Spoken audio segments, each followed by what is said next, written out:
Hate to interrupt all the great conversation, but I do believe it's time to resume our meeting. Did you get a camel?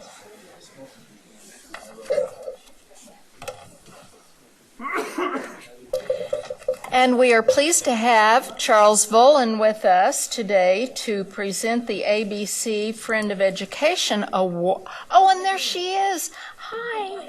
I didn't see you come in. To our friend, Diane DeBacker. So I'll turn it over to you. Thank you. Good afternoon. I want to thank Chairman Shaver and State Board members for giving us time on your agenda to make this presentation and also to provide a most appropriate venue to make this award. I might take just a moment, because some of you may not really know, what is the Confidence in Kansas Public Education Task Force? It's a nonprofit coalition of education agencies that work together to promote the positives about Kansas public education. We do primarily the program for the Challenge Award programs, which we have done in the past, the Friends of Education Award, and also we assist with the Governor's Scholars Program. Those are our three main focus right now. For your information, though, the task force is comprised of these following agencies: the Association of University Women, the Kansas Congress of Parents and Teachers, the Kansas Association of School Boards, the Kansas National Education Association, the Kansas School Public Relations Association, the State Board of Education, the Kansas State High School Activities Association, the United School Administrators of Kansas, and the League of Women Voters of Kansas. Those are the agencies that form up the task force.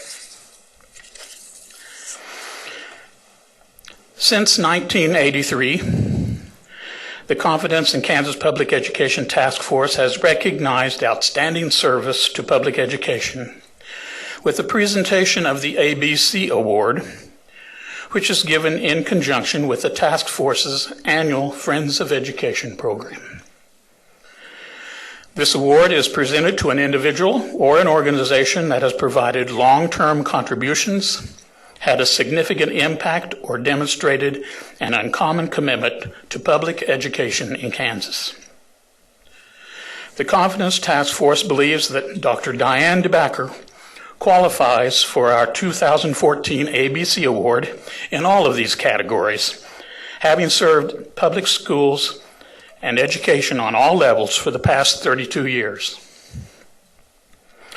Dr. DeBacker served for 11 years, as you know, providing leadership to the Kansas State Department of Education as the Commissioner of Education, Deputy Commissioner of the Division of Learning and Innovative Services, and Director of School Improvement and Accreditation. She provided leadership in carrying out the policies and programs prescribed by the State Board of Education, ensuring that the necessary oversight and support was provided to assist Kansas school educators and students in achieving their goals. Her varied professional experience also includes service as a high school classroom teacher, as an adjunct college instructor, an administrator on the building and district level, and also as a local Board of Education member. She also has provided private consultation work. Throughout her outstanding educational career, Dr. DeBacker has shared her insights on curriculum development and educational leadership, as well as her clear thinking around the many issues and challenges facing policymakers, public school educators, and students.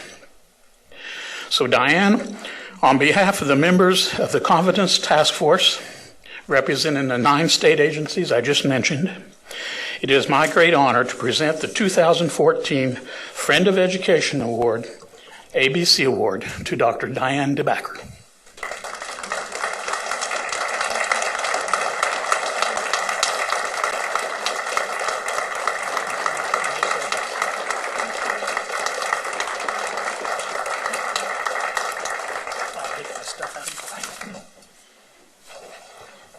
Wow.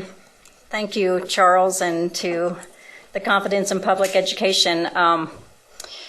This board knows, and many of the people in the audience know, how much good work you do for education. You have for years. Charles is actually retired, and so he's still working hard for education. And so it's my pleasure. And I know some of the previous people that you've recognized with this, and I am humbled and honored to receive it. And I promise I will live up to its title. So thank you very much. And thank you for doing it here among friends and people I've known for many, many years. So thank you. Hello, everyone. Hello. That was nice. Oh, she left. I saw. Cheryl? I didn't know if you wanted a photograph at some point, but we can wait. That's fine.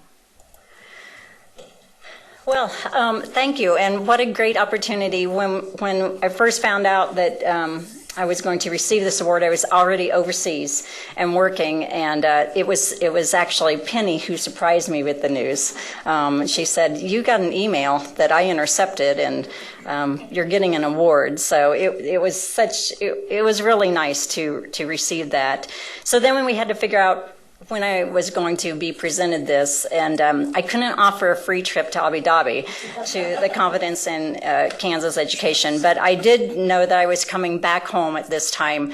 So we thought this would be a great venue. As a board, Jan and Sally, you guys agreed to let this happen at this time, and then it gave me the perfect opportunity to give you just a real brief update on education in the United Arab Emirates, at least the little part of the world that I'm at there. So with your permission, I will give you just a very, very brief description of what it's like education 7,000 miles away. And really, my main point to all of you will be, you should be so proud of the work you're doing. I am in an absolutely beautiful part of the world. It's lovely. It's a tropical paradise. And education, as we know it, they have only had that for 7 years. And so each and every day when I am asked to give advice on education issues, I draw from what we've done in Kansas. And I'm so proud when I can say, well, in Kansas, this is how we've done it. In Kansas, here's how we approached it. And I think that they have come to really love Kansas, even though many of them have never been here. So you're going to see much of your work in what I present today, and I'm very proud to carry that forward. So I titled this A Universal Language Education, because it's all the same language. The agency that I work in has about 700 employees. And if you were in the hallway, if you just got dropped into the hallway and you were blindfolded and you didn't know where you were at, you would hear the same words. You'd hear assessments, and you'd hear standards, and you'd hear curriculum, and you'd hear health and wellness, and you'd hear about policy and planning.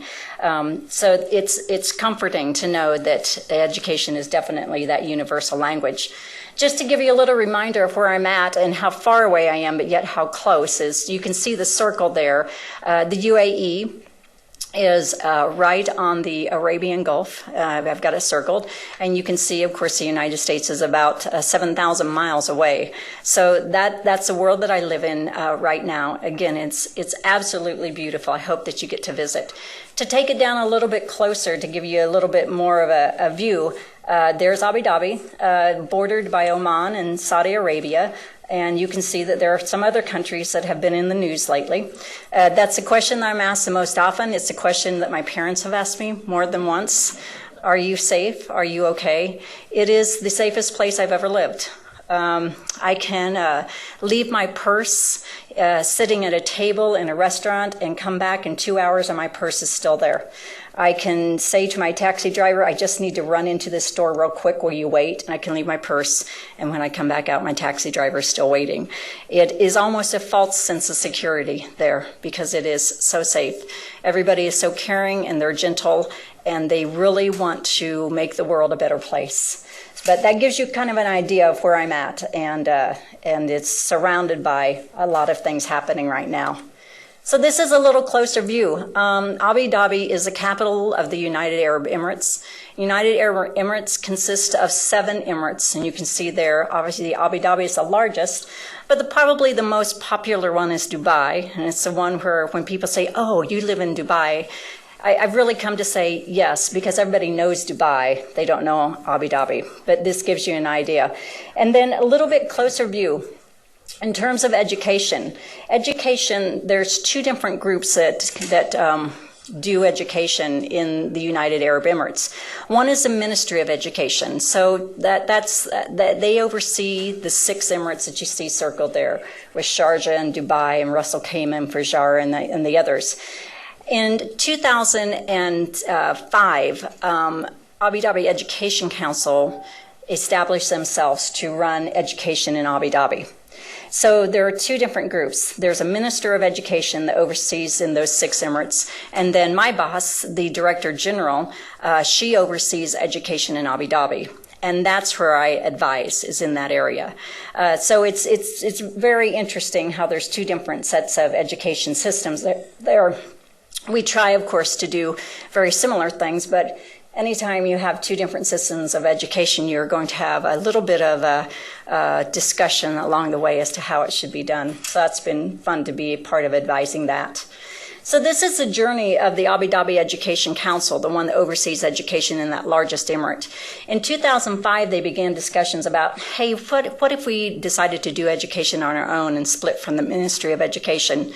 So they finally got that agreement. That happened in 2007. So from 7 to 09, they launched this journey into transferring responsibility of education to ADEC. And then from 10 till the current year, they really have been working on building this internal system of education. So building a system of education the way that we know it. So for them, it's only 7 years old. Their education system, the way they know it, which is similar to what you would see in your schools, is only 7 years old. So naturally, they're going through questions like any 7-year-old would. So if you've had a 7-year-old child or a grandchild or a neighbor boy, 7-year-olds ask why a lot. Why? Why are we doing this? 7-year-olds ask, are we there yet? Are we there yet? The parents of 7-year-olds say, we didn't do it this way. So all of those questions are happening in the UAE, especially in Abu Dhabi, in terms of education, in that they have this wonderful plan. They know what they need to do. They brought in people from all over the world, including myself, to advise them. It's just getting there. And as any 7-year-old child, it's taking a while to get them to move in that direction. So the plan is from 14 to 18 to continue to refine that, to reevaluate their strategies, and to re-examine what they're doing. So that's my job. There's 4 major goals of ADEC, of the Abu Dhabi Education Council, and they're going to look very similar to yours. And I swear I did not write these for them, but you are going to think that they came from a very familiar place. Again, a reason why you should be confident in the education that you have here. ADEC, they set the policies for the education system. Sounds pretty familiar, doesn't it? Setting policies. I listened to your board meeting this morning from my living room and watched the discussion that you were having, and I thought about, gosh, we aren't having nearly those in-depth discussions, but we will someday there. They operate the public schools, 256 public schools. They regulate and enhance the private schools that are there. There's 188 private schools there. And then they oversee higher education. So very similar to what you do here as a state board, that's what ADEC functions. This is why I went to work for them. This is what tore me away from family and friends and the only place I've ever lived and people that had confidence and faith in me. It was this: their values, their mission, and their vision. Their vision is that they have their students be recognized as world-class education system that supports all learners to meet their full potential to compete in the global market. Does that not sound like yours? I swear I did not write this for them. But that's what they want to do. Look at their values. Every day when I go to work there, we operate by these values. By teamwork, emphasizing that we can't do it alone, that cooperation and coordination is absolutely critical to meet the success of that system. Integrity, doing the right thing no matter what the circumstances will be. Transparency, being open and true and honest in our communications, respecting others, including parents and community, taking personal responsibility for our actions, and finally, caring and responsible towards others.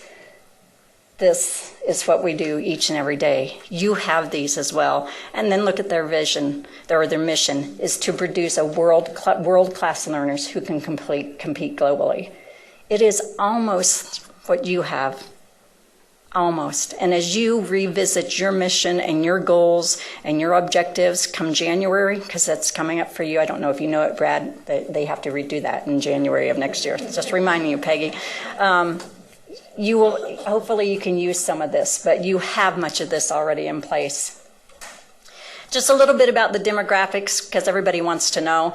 There are 3 regions to the Abu Dhabi Education Council. It's really a metropolitan area, a suburban area, and a western area. Sally, you'll love it. They talk about the western region, which is all Garbia, and they told me, they said, it's really, really far away. And I said, really, how? So I went to the western region. It took 2.5 hours to get there. I thought, oh, Sally Cobble would not consider this western at all. But there is one school there that you have to take a ferry to get to the school. And you have to be back on the ferry by 3 o'clock in the afternoon, or you stay all night on that particular island. So their western region is western. It looks western other than sand, but it's not nearly the distance that you're used to. So you can see Abu Dhabi is the biggest one with the largest student population of around 63,000 students. Al Ain is another smaller city that's about an hour and a half away, and then Al Garbia. You can see in the private schools, there's more students in private schools than public schools. And that's not unusual. The reason for that is that 80% of the population in the in Abu Dhabi, 80% are from somewhere else. So if you think about it, if people like myself who come over and you have children, you're most likely going to put them in a school that's similar to a system that you came from. So a British school or a Chinese school or an American international school. So there's more students in the private than the public, but that's not unusual. I want to draw your attention to the last column, or the right-hand column, about special needs students, because this is a really important issue. Again, the system is very, very young. It's really only since 2007 that they've known education the way you guys have known it for many years. Special education as a law did not come into place until 2009. So very few of their students are identified with special education needs. You know, here where we talk about an over-identification of students with special ed, we probably have an under-identification. We just don't know it yet. The system's not mature enough to even have discovered that. A little bit more on demographics. Again, the 3 regions. You see the public and the private schools. There's about 340,000 students altogether between the public and private. About 24,000 staff members make it run. So you think about teachers and principals and other administrators. And in the headquarters that I work in, we have 700 people in that particular headquarters. So it's bigger than here in terms of the system and the staffing. The Abu Dhabi Education Council, as I mentioned, that's the council that oversees education, so that's essentially you, except the council is not elected. The council are people who are hired, so I am part of the Abu Dhabi Education Council in my role that I play there. Again, they separated from the ministry in 2005. They implemented what they called the New School Model in 2009. And New School Model, for us, it's cooperative learning, it's differentiated instruction, it's more student-led instead of teacher-led. It's really what you would expect to see, but for them it's brand new, because they were used to doing education where it was rote learning. You started at the beginning of the book, you worked through the pages, and you were done. Again, the agency in 2005 only had 52 employees. And they're now up to 700. You go back to their mission and their vision and their values. And they have brought in everybody that they can bring in from across the world in order to make this happen. So it's grown to 700. Just a little bit of an idea of where do we get our teaching staff? Where do we get the people that we want to help us accomplish this? And we get them from all over the world. We hired two different types of teachers. We hired teachers called EMTs and teachers called AMTs. The EMTs are the English medium teachers. So those are the teachers who are going to teach the lessons in English. So English, math, science is all taught in English. We hired those from the places you would expect, English-speaking countries. So we hired those from the United States, the UK, Canada, Australia, New Zealand, South Africa. I work in a place where every nationality is represented. I'll walk down the hall and you hear a lot of English, but you hear a lot of other languages. Most of them I can't even identify, let alone speak. Our Arabic medium teachers, or our AMTs, are the ones who teach the Arabic subject. So they teach Arabic, they teach Islamic studies. Those we hire right there from the Middle East region. So we have this whole mix of wonderful people trying to do education and bring education in. This is my boss. This is Dr. Amala Kwebesi. She is a Director General. As you can see, she is the first female member of the Abu Dhabi Executive Council. She was the first woman elected to the Federal National Council, which is similar to a legislature here. She's an architect by profession. She studied in the UK, and she was appointed as Director General back in March. So right as about the time I was being hired, she was being hired. So she actually didn't interview me. Her predecessor interviewed me. She inherited me and adopted me. She's a lovely lady. She's bright, she's intelligent, she's got a wonderful sense of humor, she's got a tremendous job, and she was appointed by the president of the UAE, Sheikh Khalifa, in his capacity as the ruler of Abu Dhabi. So this is my boss, and when I need to see her, I see her, and we call her Dr. Amal. She sent you a very lovely letter that's in your packet. I don't know if you've had time to see it. I think it was in the actual packet. So she sent you a letter thanking you for sending me to her, and then she also, in the end, she says if you ever get the chance to visit the country, she invites you to visit. She invites you to enjoy their lovely landscape and the hospitality. So she sent you a very warm letter in that. Just a couple items of interest, things you'd be interested in. Structure of education is very similar to what you know, except they do have universal preschool. Have we talked about that before? They have universal preschool. Every student is entitled to go to preschool if they are going to be 4 by the end of the year. So they can start school in September as long as they're going to be 4. So if you think about that, that means they can start school at the age of 3 years and, 9 months. They can go to school, to preschool, and that's called KG 1 and 2. And then we have cycle 1, which is grades 1 through 5. Cycle 2 will seem very familiar, like a middle school for us, grades 6 through 10, and cycle 3, grades 10 through 12. So again, they have structured their system very similar to what we would expect it here. Our classrooms look very similar to ours, except they are segregated by gender beginning in cycle 1. So beginning in grade 1, the boys and the girls are separated. That's just the way it is. You don't find it unusual at all when you go in. Uniforms for everybody. So everybody has a uniform, whether they're in private schools or public schools. All 196 nationalities are represented in our schools, so everybody from across the world's there. Our private schools offer 18 different curricula. So if you move there and you want a British curriculum, you can go to a private school, it's British. You can go to one that's Chinese. You can go to an American school. So 18 different curricula are represented by that. All students receive a biliterate education. Every student learns English and Arabic. Every student from KG, from the time they enter. That's a very ambitious goal to take on. It's Arabic. They say it's a very difficult language to learn, and in many of their homes, they speak more English than they do Arabic at times.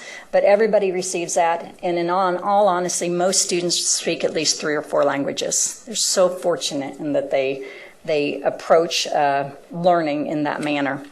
Dale, you're going to love this. Their budget. You're going to love the first one. Their budget's really not published in any manner similar to Kansas because they don't have to. It's not public money. It's the education system is run by the royal family. They take very good care of their school system, but you do find reports in newspapers that they spend approximately $15,000 per student. You would think in a country of that wealth they may spend more, but they're a very frugal country as well. All of their money is in AEDs or in dirhams, whereas ours is in dollars, so it's 55,000 dirhams per student, which is about $15,000 per student. Teachers get paid very well. Now, if you look at that on the surface, if you're an English medium teacher, remember the ones that teach the English subjects that we hire from English-speaking countries, they get paid anywhere from $42,000 to $66,000 per year. And you're thinking, yeah, that's probably close to what our teachers get paid. You know, you think about starting salary. But there's a couple things you have to keep in mind. The teaching positions also include a housing allowance. So teachers do not pay for housing. So there's not a house payment. There's not an apartment payment. There's not a mortgage payment. They get their housing. And the second thing you have to keep in mind is everything's tax-free. So if they make $66,000, they get $66,000. So that's why you see a lot of people that want to come and live there for a few years and kind of build up some savings before they go back to their respective countries. So that's that budget.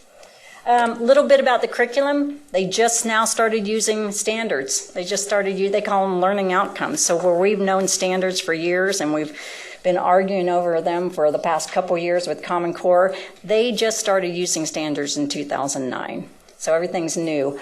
All the curriculum is written by staff members. So in my area, because I now have a couple jobs, I'm the advisor, plus I'm the executive director of P through 12 policy and planning. So I got another job once I got there. So I oversee curriculum. Our curriculum is written by people that we hire. So if we are going to write a math book, I have a math specialist that writes that math book. It is amazing that we do that. Sometimes I'm not sure it's the best way to do it, but it's the way they're doing it now. They do not use off-the-shelf curriculum because they have to do a lot of cultural sensitivity vetting. They're very particular about pictures, especially of different genders, dress, obviously. So they work very hard to do schooling. The special ed law, as I said, only 5% of the students are identified, but probably have more, but we're just not there yet. But they do, again, they really want to do this right. So like the New England Center for Children is there on an autism school, state-of-the-art school for kids who have autism. So they provide as much as they can. Assessments, gosh, we take them too. They probably take more there than you guys do here. These are just a few of them that they take. IMSA is similar to our state assessments. Look at that. They take them in grades 3 through 12 in English and Arabic and math and science. Does that not sound like what we do in the state of Kansas? We do TIMS, which is the Trends in International Math. We do PEARLS, which is reading literacy. We do PISA, which you're familiar with. And then they do PIPS, which is the indicators for primary schools, literacy and phonological awareness. And then the one that they do that we don't have is that they do something called Thanawea. Every 12th grade student must pass the national test in order to move on. So the 12th grade year is literally studying for the test. The 12th grade year, if you haven't learned it by 12th grade, you aren't going, you study for the test because you must pass the test in order to go on. So it's talk about high stakes, and they have it. So Thanawea, and that's throughout all of the Emirates. Just a few interesting tidbits for you. I'm illiterate for the first time in my life, or at least since I've been since an infant. I can't read or speak their language if they speak in Arabic. And usually I find that they speak in Arabic if they don't want me to know what they're saying, which is quite handy. The dress is much like here, except I don't wear skirts or dresses to work. I can wear those in evenings and on weekends, but pants, suits are more acceptable. The exchange rate, our dollar is worth 3.67 dirhams. So you have to convert. Dale, I've gotten really good at dividing by 4. So helps. Your math has helped me quite a lot. Housing is expensive. There's absolutely no doubt. But everything is tax-free. Hospitality is amazing, from the taxi drivers to the hotel staff. It's safe. It's hot. The summers it's been up to 120 degrees on days there. It's really hot. Air conditioning is very good. They've prepared me that when I go back next week, they say, bring your winter clothes because it's going to get cold. And cold for them is 85. So I'm packing sweaters because they say it's cold. I thought I'd put this picture in because this is an actual building. This is the Emirates Palace. This is where we have professional development. This is where we have celebrations. So your Teacher of the Year celebration would be here. And it is exactly what it is. It is a palace. The legend has, I assume it's true, is that it was being built for one of the sheikhs. They decided they didn't want it, so they gave it to the people. It is a hotel, so you too could stay there if you ever come over. But it is amazing, and the teachers love going there for celebrations because they feel special. So you think about the venues that you use to do your Teacher of the Year celebrations and others. It does make a difference. It makes them feel very special. But then I had to end my presentation with this because I knew you guys would be disappointed if you didn't see Max. You had to see Max. Of course, Max sent me a picture on his first day of school. He's now in second grade. You'll remember that he wanted to be a race car driver one year and he wanted to be a farmer. And this year he wants to be a police officer when he grows up. So it's still your goal as a state board to provide a system that allows the students to be what they want to be. I could have put a student, an Emirati student here with a similar sign. The kids there want to be something when they grow up, and they're relying on us and people like myself that come into their country to build the system so that they can be whatever they want to be. You guys, it is great to be back. I use every day what I've learned from each of you, from what I've learned in Kansas, and I thank you for the opportunity that you gave me and you continue to give me to this day. So with that, Madam Schaefer, I will take. What a thrill for us it is to have you back with us for a short time. And I know we're on a tight agenda today, but I think if anyone has a quick question for Diane, I'm sure we're all full of questions. But before you ask questions, I want to tell you about two things you have. You Okay. have with you a flash drive. That flash drive is our symbol. That stands for read. Those are books. There's like stacks of book. That flash drive has my presentation on it. It is under your gift limit. You are just fine. I did not bring you anything that would be over your gift limit. I knew better. So you have that. You have a little brochure that gives you some of the demographics. The reason I gave that to you is it's kind of fun numbers. Plus, you can see how everything that I get is in Arabic and English. If it's not in Arabic, luckily my secretary speaks Arabic and reads Arabic, so she translates for me. And then each of you got some type of camel, because camel is the national animal over there. And they're the cutest things. You know, Sally, when you're driving home to western Kansas, you see a potload of cows. I see potloads of camels. So I had to bring you something that represents that. For those of you, for the women who got the ones with the jewels, they have saddles on them, and the saddle lifts up. So you can put like a little special pill in there or anything that you in there. The men, you guys didn't get the jewels. So those are just a few things from the United Arab Emirates. The flash drive is a big flash drive. You can store other things on it. But it's so a few things from where I'm living right now. So. thank you so much. What wonderful mementos for us to keep so we can think about you every day. Yeah. Quick question. Is there a question? Yeah, can I write you a letter at P.O. Box 36005? You can. It may not get there. I would send. I would. You can. They do not have street addresses. Everything is by P.O. Box. They are their country itself will be 43 on December 2nd. So the country itself is only 40-some years old. So they haven't quite figured out addresses. Post office boxes, yes, but I had people send me birthday cards in the July that I still have not received. So it's better to send me something at the email address. But you might want to try the other thing. We'll just see how long it takes it to get there. So, yeah. This is so exciting.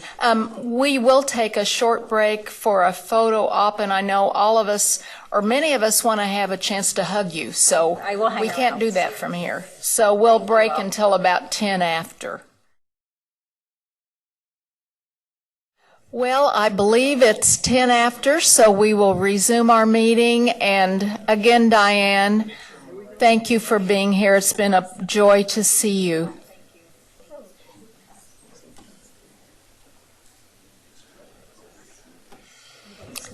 And I know Randy Watson's here because I saw, he's behind the TV thing. You're behind the monitor. I couldn't see you. So we'd like to welcome Randy. She's leaving notes in Arabic. for me. Oh, See how that well, that'll be helpful. While she's talking, Mike Cook is calling me from ESDAC saying my rates just went up for a new facility for staff development. After seeing that, yeah. Those of you who know my dad knows that when you talk about camels, he wants to know whether it's filtered or unfiltered. So that's the only thing he knows about that. Thank you for the opportunity to be with you today. It's been a great few months as we work together on the Coalition of Innovative Districts, and appreciate your work with us, and it really is a great partnership as we move forward. We've worked over the last 2 months looking at some applications that we're bringing forward to you today, and they'll be talking to you. We started in late July. We had a phone conference call with the applications of Kansas City, Kansas, Hugoton, Blue Valley, and Santa Fe Trail. And we wanted to make sure that they met all the requirements of the law. So we went very carefully, went through the law and their applications and found that they all did. And we moved all of those forward then to final presentations with our coalition board, and that happened in late August. At that time, we heard those and we approved the applications of Kansas City, Kansas, Hugoton, and Blue Valley. And they're here to talk with you today, so you don't need to hear me, Madam Chair person. And we want to just say thank you. Jim and Dina and Brad have served well with our board and your board, and it's really been a great partnership and will be as we move forward. So thank you.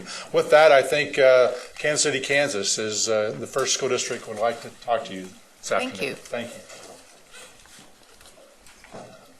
Good afternoon, everyone. I'm Cindy Lane, and it's great to be here with you today. We're just going to take a minute to get PowerPoint set up. And Peggy, I've got something else. It was wonderful to be here to hear Diane speak about her experience, because it strikes me how similar the desires are people across the world to have their children receive absolutely the best education possible. And that's where I want to start for a moment about the journey in KCK. I had the privilege of working for this school district for almost 3 decades. And as I and my team were, thank you very much, transitioning into the leadership of the district, we spent months out in the community asking our community, what is it that you want from education? You see, we were really proud of the work that we'd been doing and had reached tremendous progress. You all know that story, where our district, frankly, in the 90s was failing and moved itself to tremendous results that we were very proud of. And the community is proud, but yet they said, is that the best that we can do? And so we began to frame our entire work around this notion that our children deserve access to the absolute best education possible. Hence this, what some people have told me is a very audacious vision for an urban school district to say that we are striving to be one of the top 10 districts in the nation. And to do that, we had to dig inside every corner of the work that we were doing, examine all of our practices, and decide how are we going to get there. And I wanted you to see this slide for one key reason: those children. I have the privilege of leading a district that has children from around the world, 70 different languages, kids coming from everywhere, from some backgrounds that are highly educated, and other refugee children who have never had the opportunity to be in school. So we thought about all of that and trying to figure out how are we going to actually reach that vision. And it starts with us. The mission that we have established is that we are inspiring excellence every grown-up, every child, every day. And it's critical to understand that that mission lives within the halls of every school, within the central office, and throughout our community. As we say, it is about the adults doing its work well, our work well, the grown-ups that will take our children to reach their dreams. I have the privilege of serving a very courageous board. Many of you know my board, and they established one goal for the system. They could have established many more. There's many things to work on, but we have one goal that drives the work, and that goal is that each student will exit high school prepared for college careers in a global society, and it also speaks that all along the way our children will be on track and on time for success. That goal should sound familiar to this board because you have a college and career definition that really now begins to support this work and drive the work. So as we had the opportunity to think about becoming a member of the Innovation Coalition, the question was, how might that experience help us truly make this goal come alive for each child? Not some. You know, we have Sumner Academy that we're very proud of in our district. It's been the #1 high school in Kansas for 10 years, 64th best ranked in the country.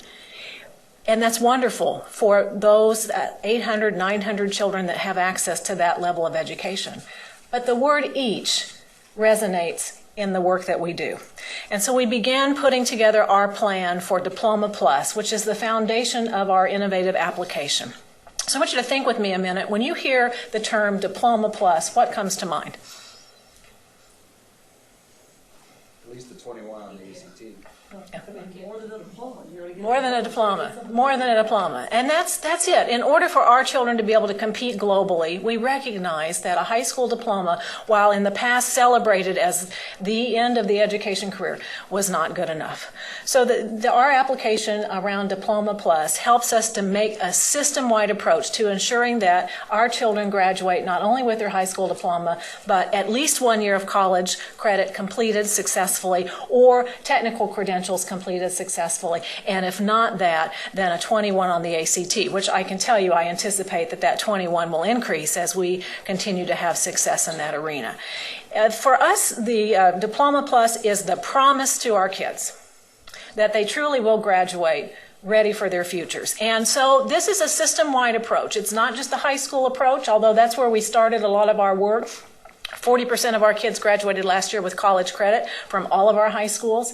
We have students that are participating in technical degrees, and that number will continue to grow. But we realized in order to make sure that our children all graduate Diploma Plus, that we had to have a system-wide reform. So this year we doubled the number of children that we're serving in preschool by becoming the lead agency for Head Start. We're now serving almost 1,700 3- and 4-year-olds, and we know there are about twice that many that need access to quality preschool.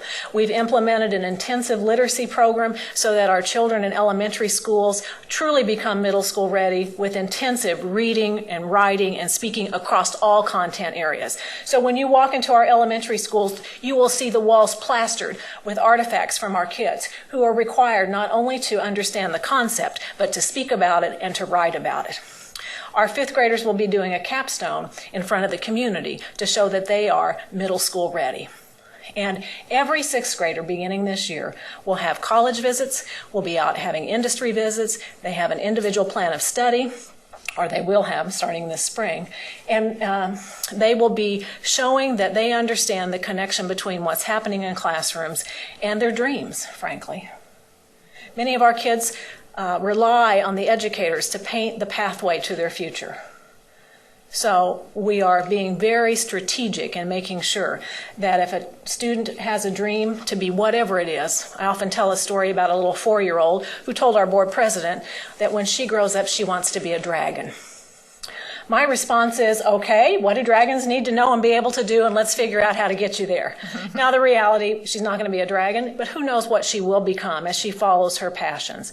So intensive focus now beginning at 6th grade on college and career preparation and what that means for their future with their families and planning all along the way. Now the board didn't stop with this piece in their work. They passed a policy a year ago that said you cannot be admitted into one of our high schools unless you successfully complete English, math, science, and social studies and reading. Now think about that.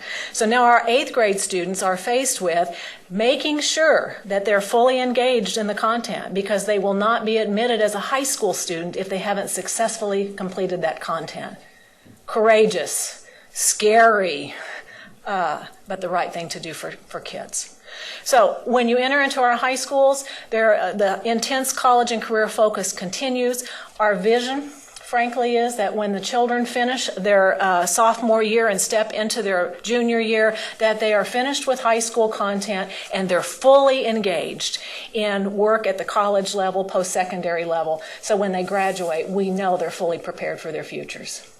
So that's what Diploma Plus means to us. System-wide reform, changing outcomes in the lives of our kids, who, by the way, 90% qualify for free and reduced lunch.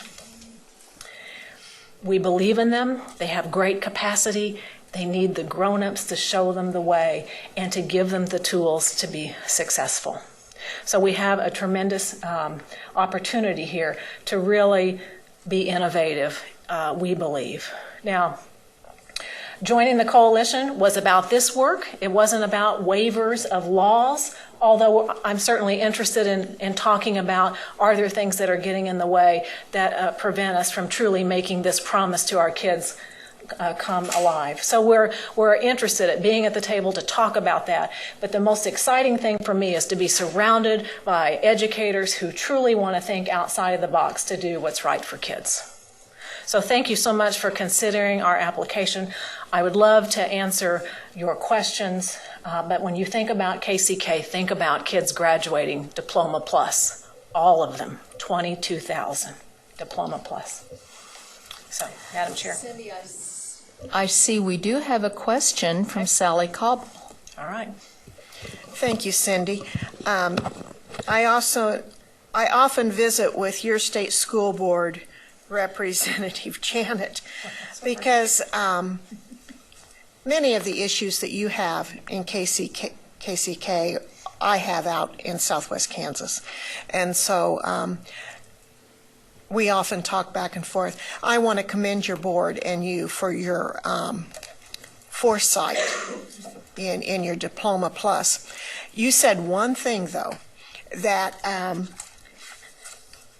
I think it's great. I'm not making any judgment on it, but I want to know what you're going to do with the ones that don't. And that is your goal for high school, because you get people moving into your community. You don't have them all the time from kindergarten. I imagine you're going to do fine with those that start in kindergarten with you and go to 8th grade. But what about those that come in 7th, 8th grade? What's your plan? Our plan is not to be a retention factory. That's right. And so that question is always the first thing on parents' minds. What happens if my student is not successful? And so we immediately meet with kids who we've identified as possibly not meeting that expectation to successfully pass, and surround them with partnerships, with supports, with extended day, with intensive work in the summer. And so we're going to do everything we can to prevent that student from not moving. If they don't move, they actually will enter a small learning community in a high school building, and they'll be surrounded by core teams of teachers that provide support to them in a fluid way, so the minute they're ready, then they transition immediately into the high school curriculum. I appreciate that. That kind of goes right along with what we're working with K-Board on, and that we catch these early. The assessment should help us, and that we do remedial work in high school. Yeah. Thank you very much. I enjoyed your presentation. Thank you. Steve Roberts. Thank you, Madam Chair, and thank you, Dr. Lane. Would it be helpful to evaluate teachers more than twice per year in their first 2 years and more than once per year in their third year on? Would that be helpful? We believe in continuous growth plans. Our entire district is formed around what we call a district continuous improvement plan, and we have transitioned that same thinking to our professional growth, tied to intensive professional development. You may be aware that one of the brave moves that our board made several years ago was 2-hour early release on Wednesdays. So we can have intensive professional development every week, looking at student data, planning together, and helping each other when we aren't moving kids, helping each other to be successful. And so it's continuous growth. Evaluation is helpful, but it is a continuous progress plan that we do, and that includes myself. The board has a continuous growth plan with the superintendent, and we are on a monthly basis talking about how are we doing and what support do I need in order to do my job better. Janet Wall. Thank you, Madam Chair. I do represent Kansas City, Kansas, as you know, because I think I report to you about things they do all the time. The only thing I can tell you is I don't have a problem with you becoming an innovative district in this way. However, in my opinion, you've been innovative for years. So this is not a new title that we're giving you. They were one of the first districts in the state to have the early release. They were one of the first districts in the state to give all students laptops. The list can go on of the first steps that they've taken to help these kids. And I want to tell you what, there are no more dedicated staff members, board members, students. I mean, everyone in that district is so committed, and I am so pleased. And some of the challenges that they have are unbelievable for those of you who don't represent some of these challenges with this low socioeconomic area. And anyway, I can say nothing but great praise. Thank you for all you do and everyone in your district. I will share that. Thank you. Well, thank you. What a visionary plan you have moving forward. Thank you very much for your support. This board's always been very supportive, and it's very much appreciated. Thank you.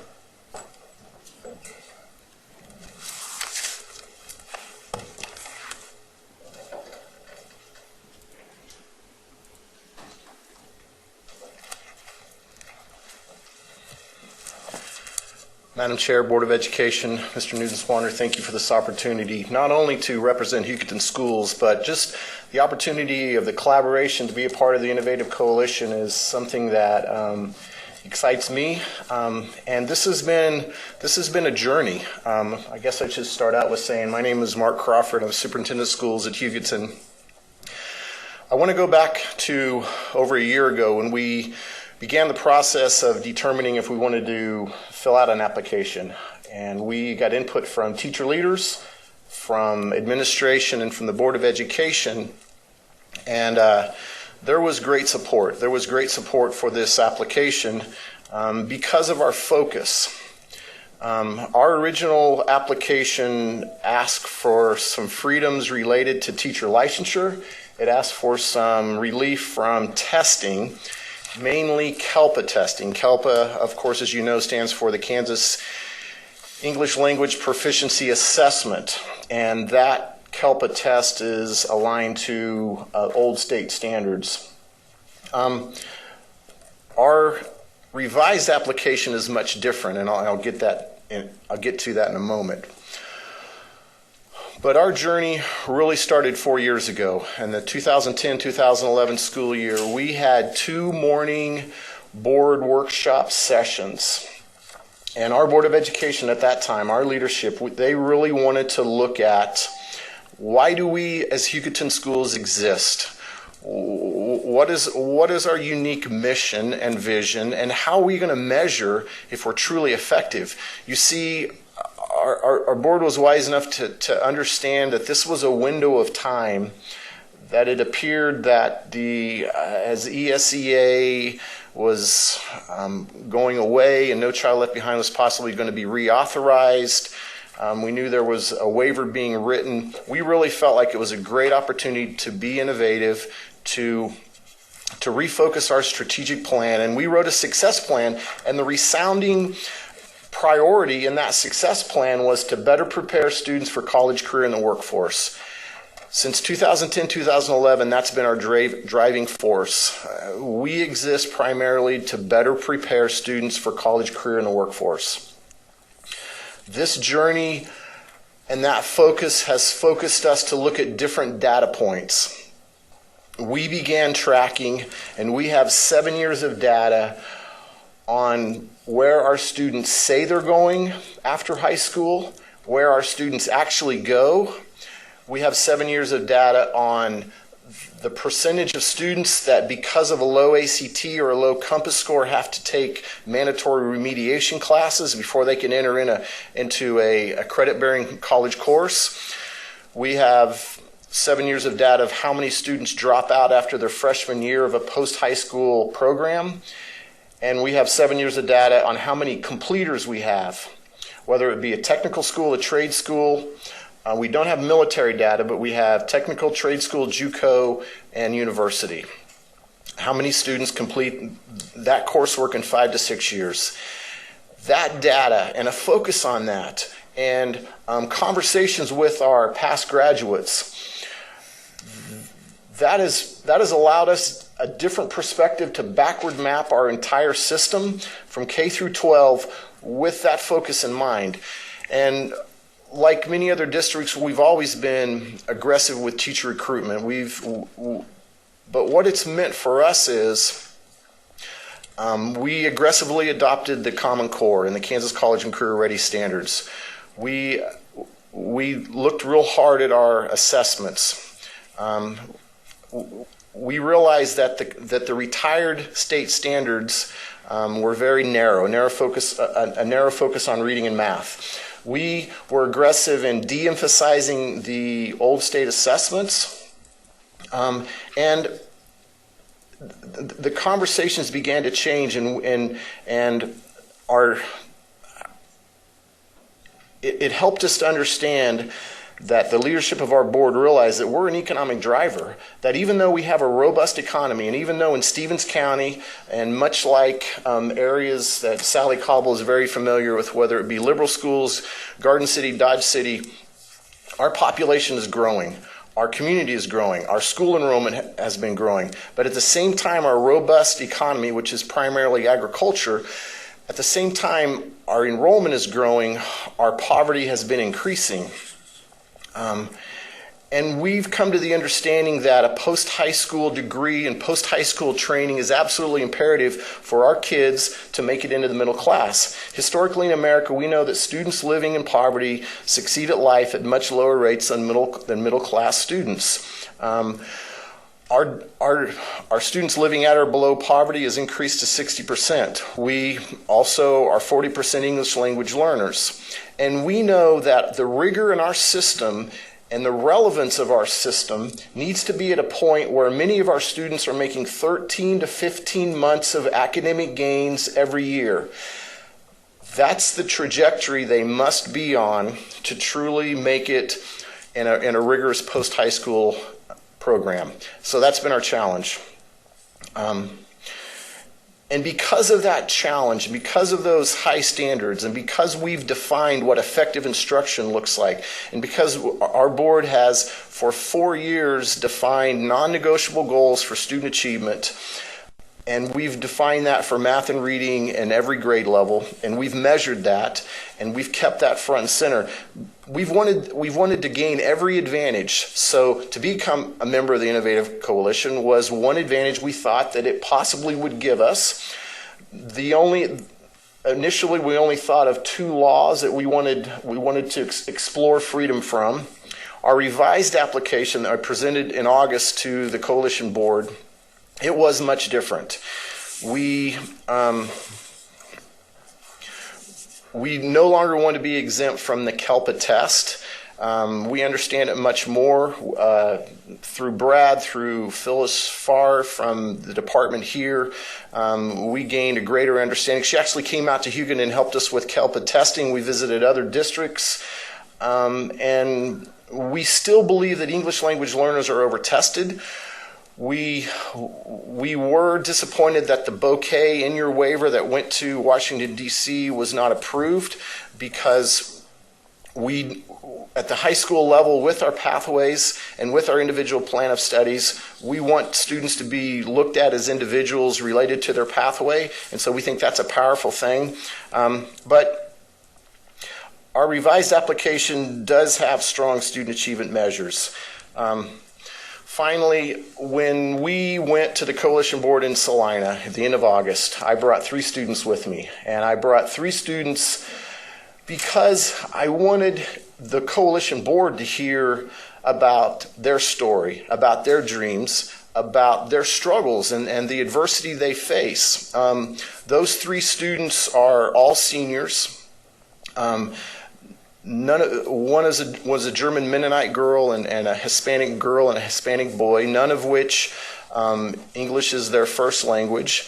They have incredible dreams and aspirations, and this is all about kids. This is all about a focus on where those students are going, how we can partner with them and their parents. I love the state board's focus and encouragement to the whole state of Kansas on an individual plan of study, because we believe that's powerful. Our geographic isolation, our kids tell us, it's an impediment sometimes because of the lack of exposure, but with our rigor and with our added relevancy and with many of our kids taking advantage of Senate Bill 155 and those opportunities are opening up a new world to them, and it's exciting. And we believe that being a part of the coalition board will simply help us to have more powerful conversations and potentially identify other areas that we could pilot as a coalition or as a district to better prepare our students for college, career, and the workforce. So thank you for your time. Any questions? Are there questions? Well, I was particularly impressed by your emphasis on plans of study because we all feel that that is so important. So you've got a lot of good things happening. Thank you for coming today. Okay, thank you. Oh, I'm sorry. Sally Cobble has a question.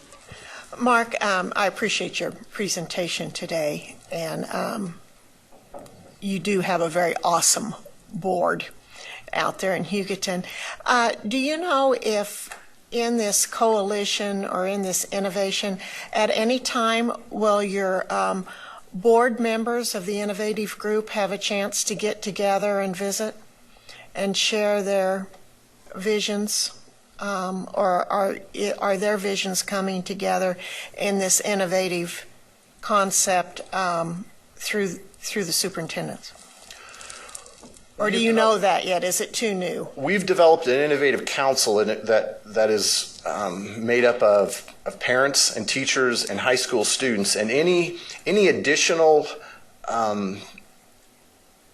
law that we want to consider being waived from, it first needs to go through our innovative council, and then it has to be adopted by our Board of Education. We've have a board member on our innovative council, but at this point, our Board of Education hasn't wanted to be directly involved at that level. They like their subcommittee. Yeah. Okay, I understand because that. it's a little more of a grassroots, patron-led. Thank you. Great job. Steve Roberts. Mark, thank you for being here today. I want you to speculate a little bit, and if this is an unfair question, you can just say, well, Mr. Roberts, I'll get back to you at a later date, and that'd be just fine. But this is highly conjectural, and I want you to speculate. If this board were to determine next year or the year after that it's a bad idea to continue labeling any school children in Kansas by race, we have to push back against the federal government, and all sorts of things would have to happen. Can you speculate on how that would affect your future plans if we had no labeling, racial labeling at all?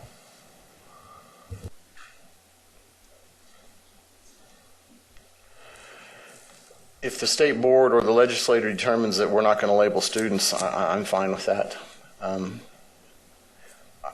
I do believe that there were some good aspects of No Child Left Behind, and I do believe that a focus on ensuring that subgroups made progress was one of the positive aspects of No Child Left Behind. So I don't believe that subgroup identification is all bad.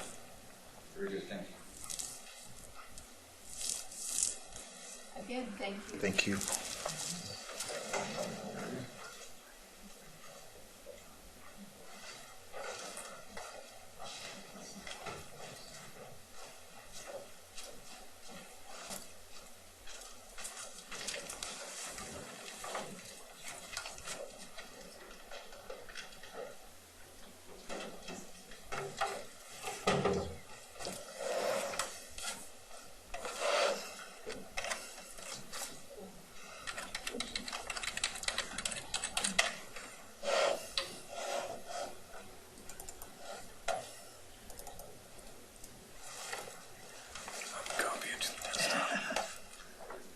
Do you want us to just pull it over and open it? Yeah, just pull it over and open it.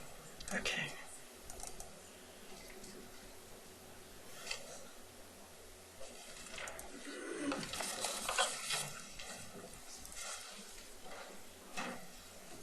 I already have a collection.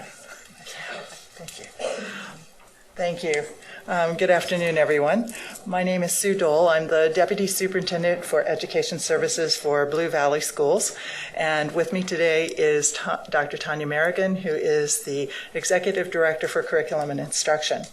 On behalf of our superintendent, Dr. Tom Trigg, who is currently traveling because he has another meeting that he is attending, we are here to share with you Blue Valley's kind of look at the innovative districts in our application.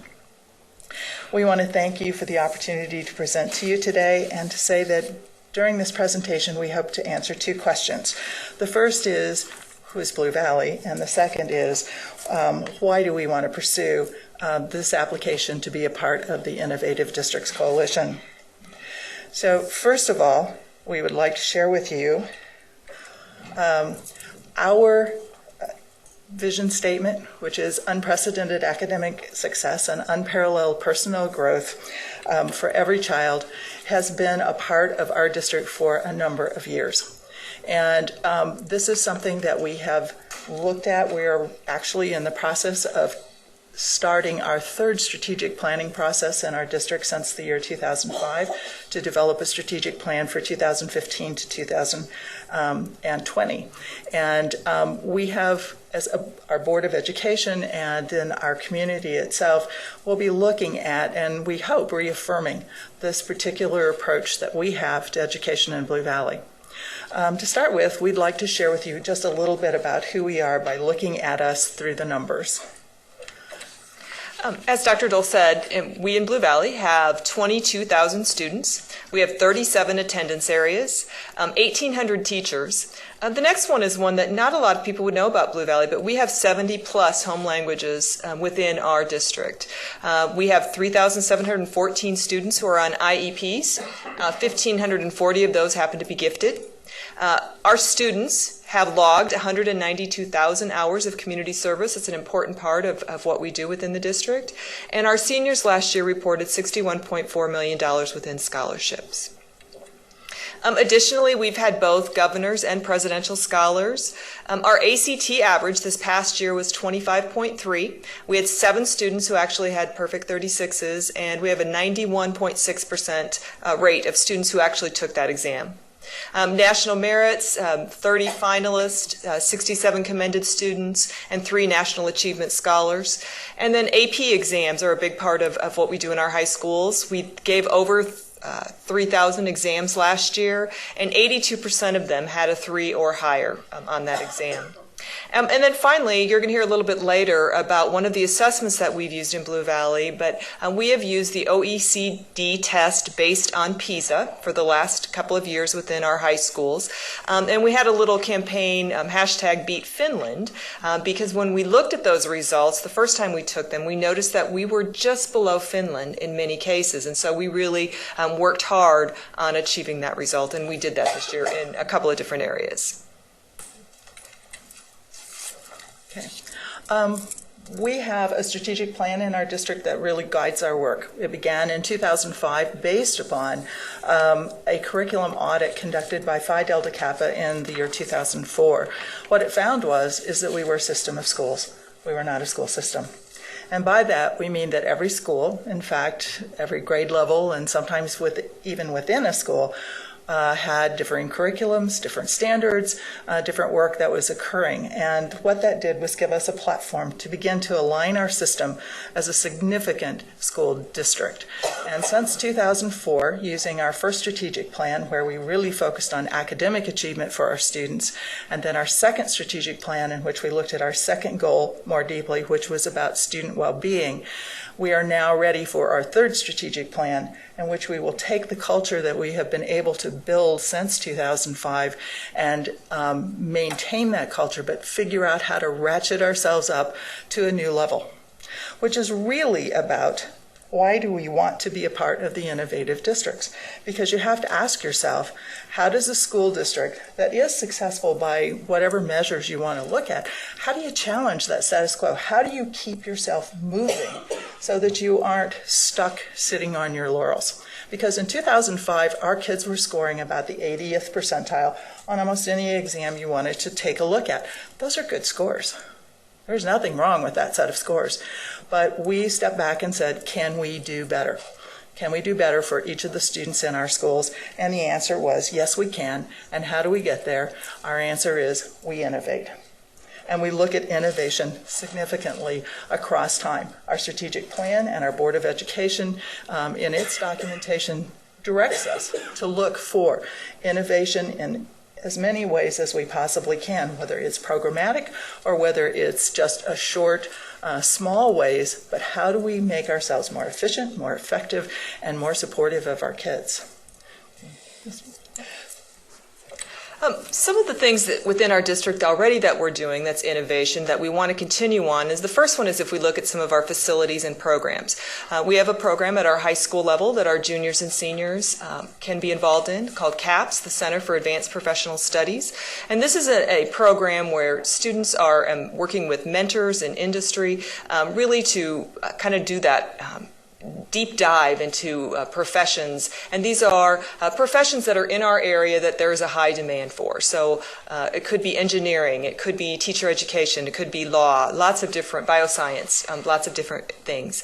The Hilltop campus opened this fall, and we're very excited that our youngest learners have a dedicated space, and so that's where our early childhood center as well as our parents as teachers are housed, as well as having a professional development center for us on half of that. With professional development, we think that is an important, we heard our colleagues talk about that earlier too, an important part of what we do. Our new teacher academy was totally revamped a couple of years ago to really get all of our staff off onto the right foot. We have leadership programs, whether that be teacher leadership or principal leadership programs within the district to really support and grow our own. And then finally, under technology, we have started, rather than just giving everybody technology, we've done innovation spaces where we've really done some targeted technology and we've piloted it to see what works. And then once we're confident that it works, we've moved it into other areas. We've done digital learning centers within our libraries across the district because we know all of our students are involved in that.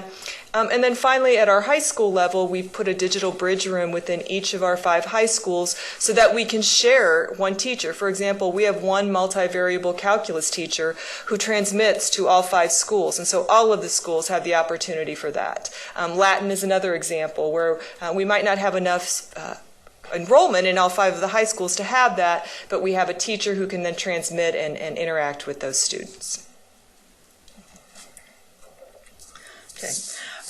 We look at a lot of measures of success. Some of those are the common ones that you hear. Obviously, the Kansas assessments are going to be a critical part of our look at our success rate.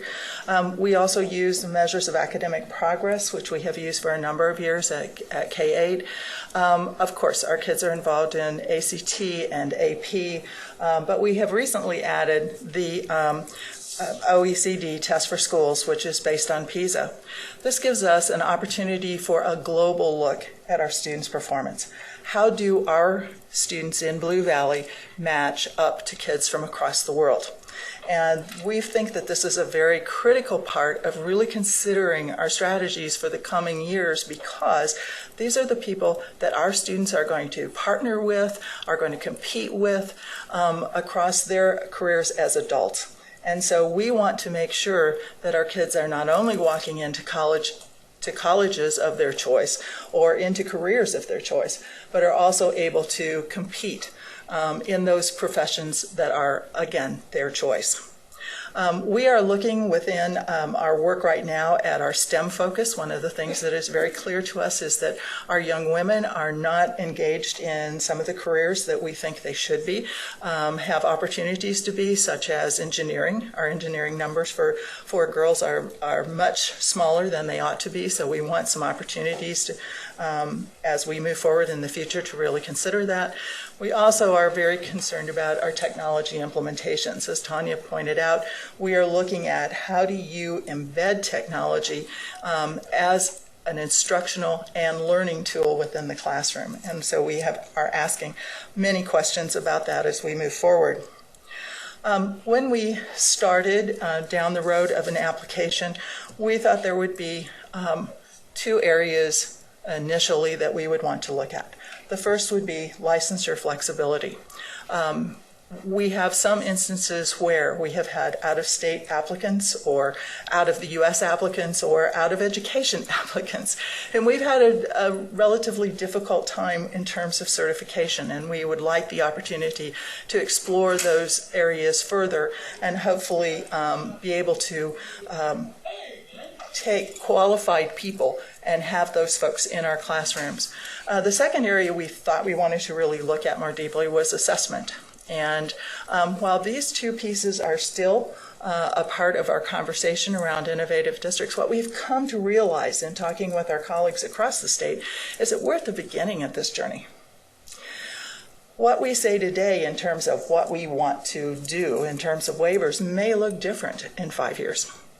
And that will come from the opportunity to explore with our colleagues from other districts, as well as our colleagues at the state board and at KSDE. So we are looking very forward to that journey as we have the opportunity to move forward. We thank you very much for the opportunity to present to you and are available for questions. I have one, and then Jim McNeese does, and some others may. Are you familiar with the changes in licensure that have been made recently? Yes, would you say those changes have addressed your concerns? We would say they have addressed some of our concerns. Where would these problems be coming from then? I mean, what areas would be problematic for you? One of the areas where we have had issues, we don't actually have any outstanding ones at this point in time, is with our CAPS program, our Center for Advanced Professional Studies, where we are bringing folks in who are profession-based rather than education-based. Well, and there are provisions for those folks now. But we've had some difficulty even within those provisions. So we're looking forward to hopefully having that be a much smoother process for us. Okay.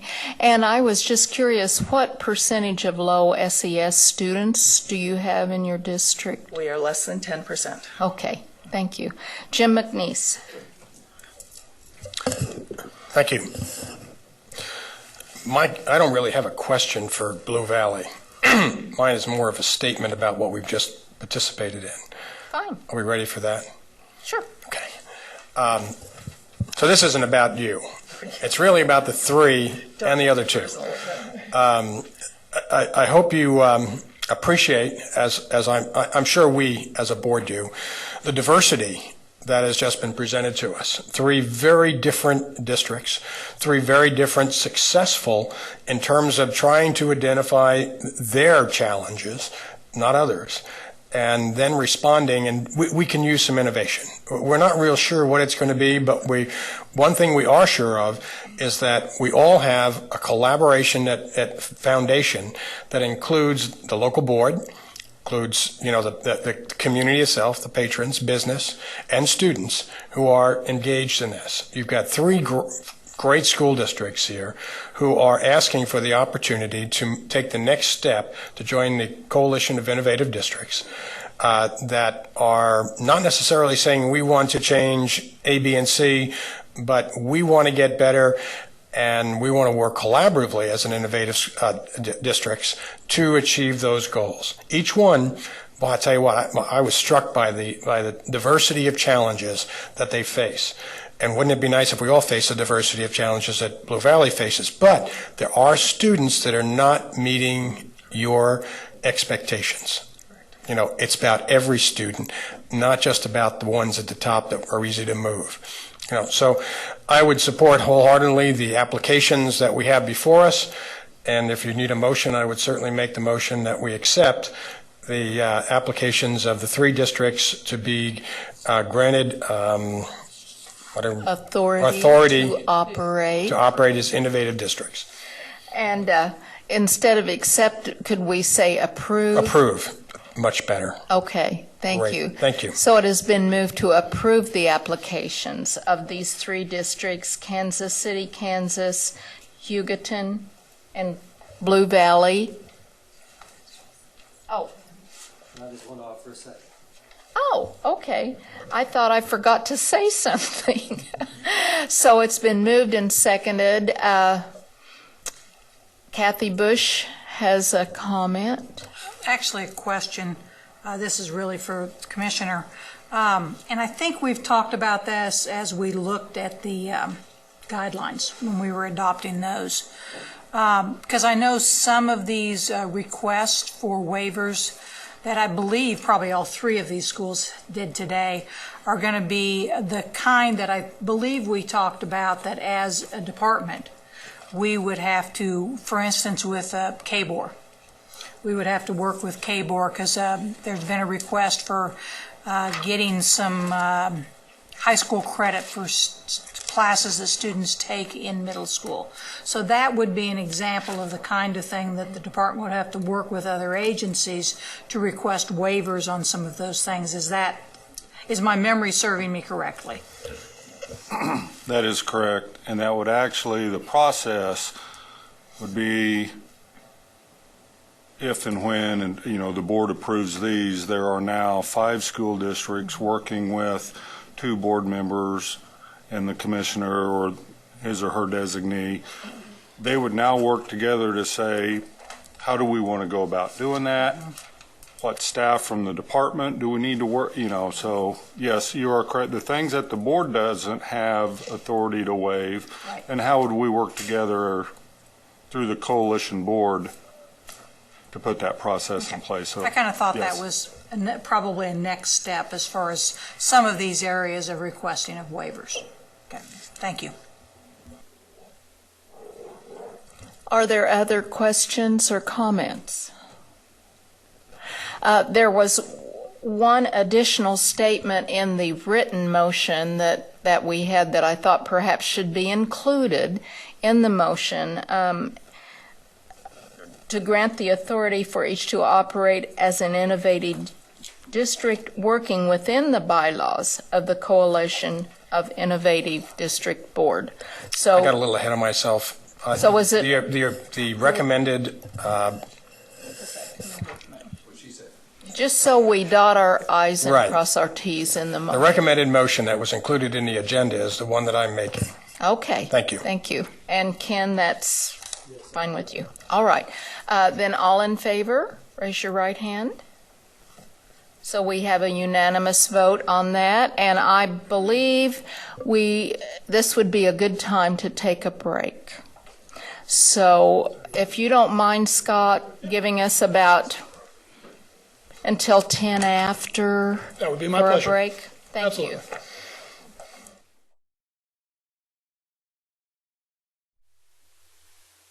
Okay, our presenter is ready. It's 10 minutes after. We are ready to be good listeners.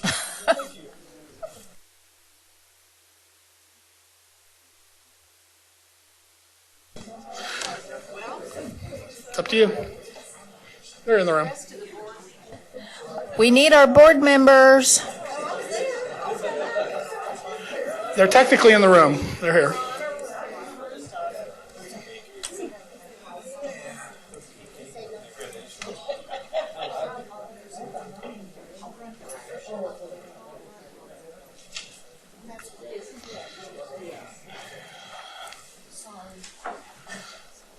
Good afternoon. It is a pleasure for me to be here today to introduce a team of practitioners to you so as to provide an update on all of the good works taking place around the envisioned accreditation system. A variety of different groups have been engaged in this work over the last several months or the last several years. The QPA Advisory Council, and those are the individuals who are here to present today. Superintendent's Advisory Group, Principals Advisory Group, just a variety of different people in the field. We continually go out and talk to them to get their feel for where we're headed. Today specifically, we're here to talk to you about how this Envision system meets the state board goals, specifically as they relate to the college and career ready focus. We'll be providing an overview of the accreditation process itself, the operation of the external validation team, We're going to hit hard on the transparency of the process at the district and at the building level, and then in general where we are headed from that. And of course, we'll stand for any and all questions as we move through this. It is my pleasure to introduce to you Dr. Cindy Barta. Cindy serves as the chair of the QPA Advisory Council, and she'll kick things off for us. And then as we go through the remainder of the presentation, the next person on tap will be introduced to you. So with that, Cindy, and we lost our PowerPoint. It went blank. Yep, I do. And the computer's right in front of me, as Nick says. So, I kicked it.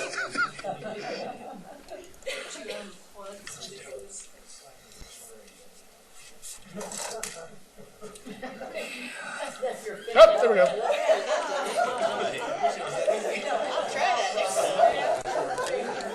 Now, with no further ado, Dr. Cindy Barta. Well, I hope it doesn't do that again. Good afternoon. We want to thank you for the opportunity to share with you the hard work that this council has been doing since last May. If you remember, we visited with you in the Brown Topeka State Board building, and you asked us to come back when we had continued our endeavor. I'm Cindy Barta, and I teach technology at USD 204 in Bonner Springs, Kansas. I'm currently the chair of the Advisory Council, and I represent middle school teachers. The purpose of the council is to work with the KSDE staff, and we are constantly working with them and advising them and letting them know what our needs are, our thoughts are about accreditation. And then, of course, the number one thing is to provide advice and give you our opinions on what we think should happen in accreditation to the state board.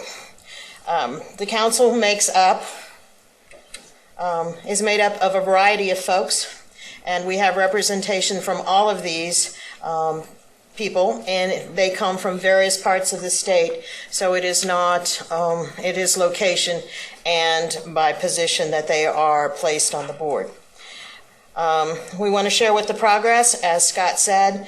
We're going to cover the purpose, the strength of district level system, readiness in the field, the systems accreditation, the 5 R's in the process, transparency, the dashboard, and moving forward. So we're going to share with you what we have done so far. It'll be basically an overview, and of course we will entertain questions that you might have and that we might be able to answer, or we'll take back to the council for answering. Good afternoon. I am Roberta or Bert Lewis. I'm a secondary social studies educator from USD 234 in Fort Scott, Kansas. This is my 30th year in education and my second year on the Advisory Council. The purpose of accreditation, according to the KSDE website, is a school accreditation model we currently use as QPA, and the system was developed in 1992 and modified in 2005. The purpose of our new model that we are trying or hoping you guys will approve is to use the 21st century theme of relationship, relevance, responsive culture, results, and rigor, the 5 R's.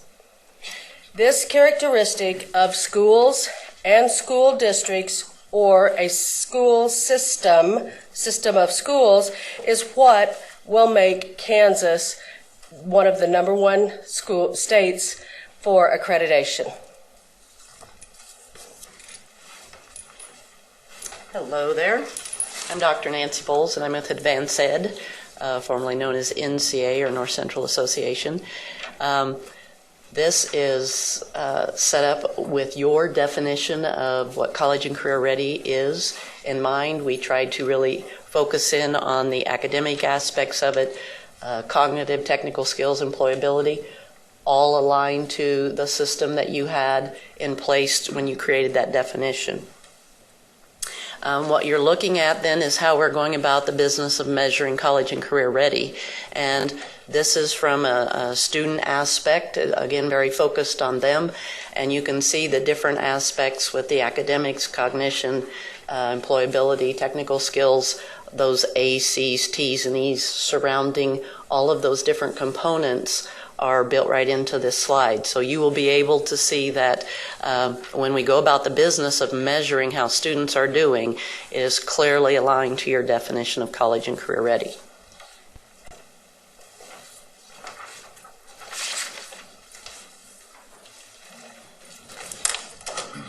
I'm Ryan Cardula, and I'm from Emporia, and I'm the Director of Assessments Accountability. My background, I was a math teacher for 15 years, so I've been in the classroom in the district office. I'm going to talk a little bit about the strengths of a district level model. Some things about a district level model is that we think of our schools as forming a system, a group as a whole, working with every school in the system, with every aspect, and try to utilize our best resources to help every school. We also do a lot with vertical and horizontal alignment. We do a lot of that with our curriculum, making sure things are aligned, both horizontally from school to school and vertically from grade to grade. And we also do have a fundamental change of structure and paradigmatic change. Some strengths of the level model is that it's definitely research-based. It allows the district leadership to work with the schools in a leadership role. The district becomes responsible for all schools.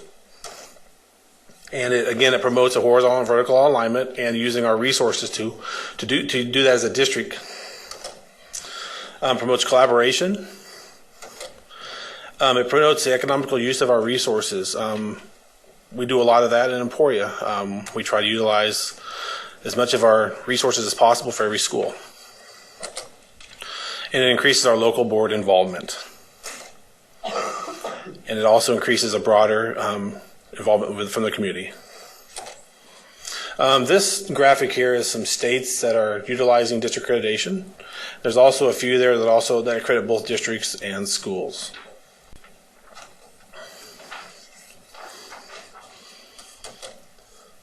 My next slide deals with the readiness. KSDE has been talking about this for quite a while. It's not something that's new. They've been talking about working to place a larger emphasis on the system and also the practices that help schools with the results. And they've also worked to incorporate the 5 R's, which we've already talked about. The superintendents have been surveyed, and they say we're ready. I know my superintendent says we're ready. She wants to get going. And they all prefer a district model, and it's supported by our advisory council as well.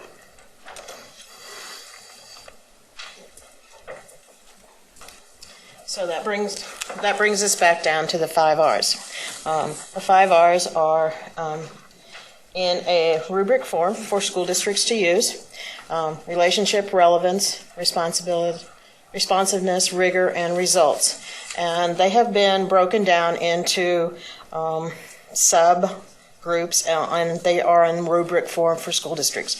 In that rubric are embedded the ACTE standards, and the school districts are able to decide whether they have no evidence to show, they are beginning to implement, they are transitioning, and of course the districts that are full-blown and modeling have the opportunity to share their artifacts and show us how they are modeling their particular traits, I guess. The proposed model, the district will receive a rating, but the school data is on the dashboard. So the schools very much are a part of the district rating. It is not built on the district office, but rather on the schools within the district. The ratings recognize different levels. It's a 5-year cycle, and I particularly like this next part. Building teams, the building level teams make it happen. That's where the teachers meet the students. That's what we're all about, and they make it happen there. The district provides leadership, and the stakeholders outside of the school They provide insight and feedback throughout the process. So it's not a standalone, teachers figure this out, district level figures it out, or stakeholders figure it out. They're all working together to make it all happen. And then the last thing that's going to happen is an outside validation team will come and guide and evaluate the process that they've been through. And so the 5 years would look like something like this. The first year would be the needs assessment. The second year, they're establishing goals and making plans. The third year, they're implementing. The fourth year, they're continuing to implement and gathering data. And the fifth year is when the analysis and the on-site visit takes place. So, and that's when they're given their official KSDE rating. So it would be in the fifth year. But they would have contact with the visiting team throughout this whole process. So the outside validation team, they would work with the district, but talk to the buildings. It would be mandatory on-site visit. The members of that team will be trained. The team is going to be as big as the school district, so it'll be representative of that. And we hope to keep the members within the visiting team within that region to save on cost. It'll have various levels, teachers, administrators, community members, a variety of folks on that, and make as diverse team as possible. We tried to model it somewhat after higher ed models and North Central, as it used to be called. That model also, we've tried to include all of those components. I serve on NCATE team to visit colleges and evaluate those, as do several of our council members. So we have had several members with experience in accreditation.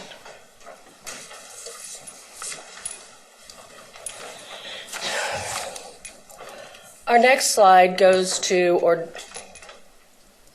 it went back too far, excuse me. There we go, sorry, clicked twice at once. Our accreditation rating or levels, understanding according to dictionary. A rating or a level is assigning a position or classification according to a district or school that are equal across the state.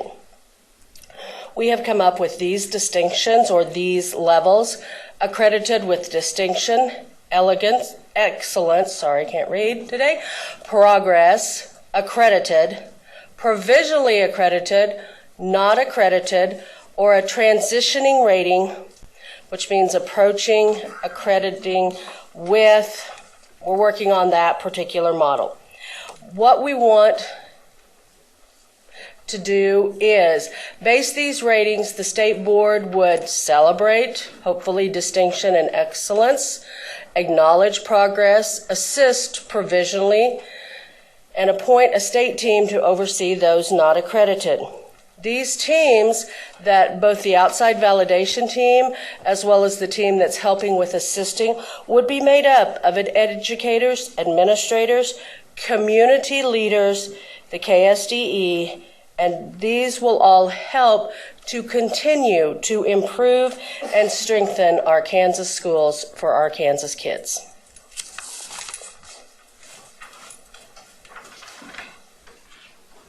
Hello, my name is Kelly Slayton, and I'm an education program consultant here at KSDE, working with the accreditation model. And I'm going to discuss with you the element of transparency within the model. The idea of transparency could, happen with any model that you might use, but we certainly want to implement transparency with the new accreditation model that replaces QPA. You may have already heard the term that we've been kind of using here, which is the dashboard. We are envisioning a dashboard, kind of a landing spot for the public and anybody who is interested in studying a district or a school.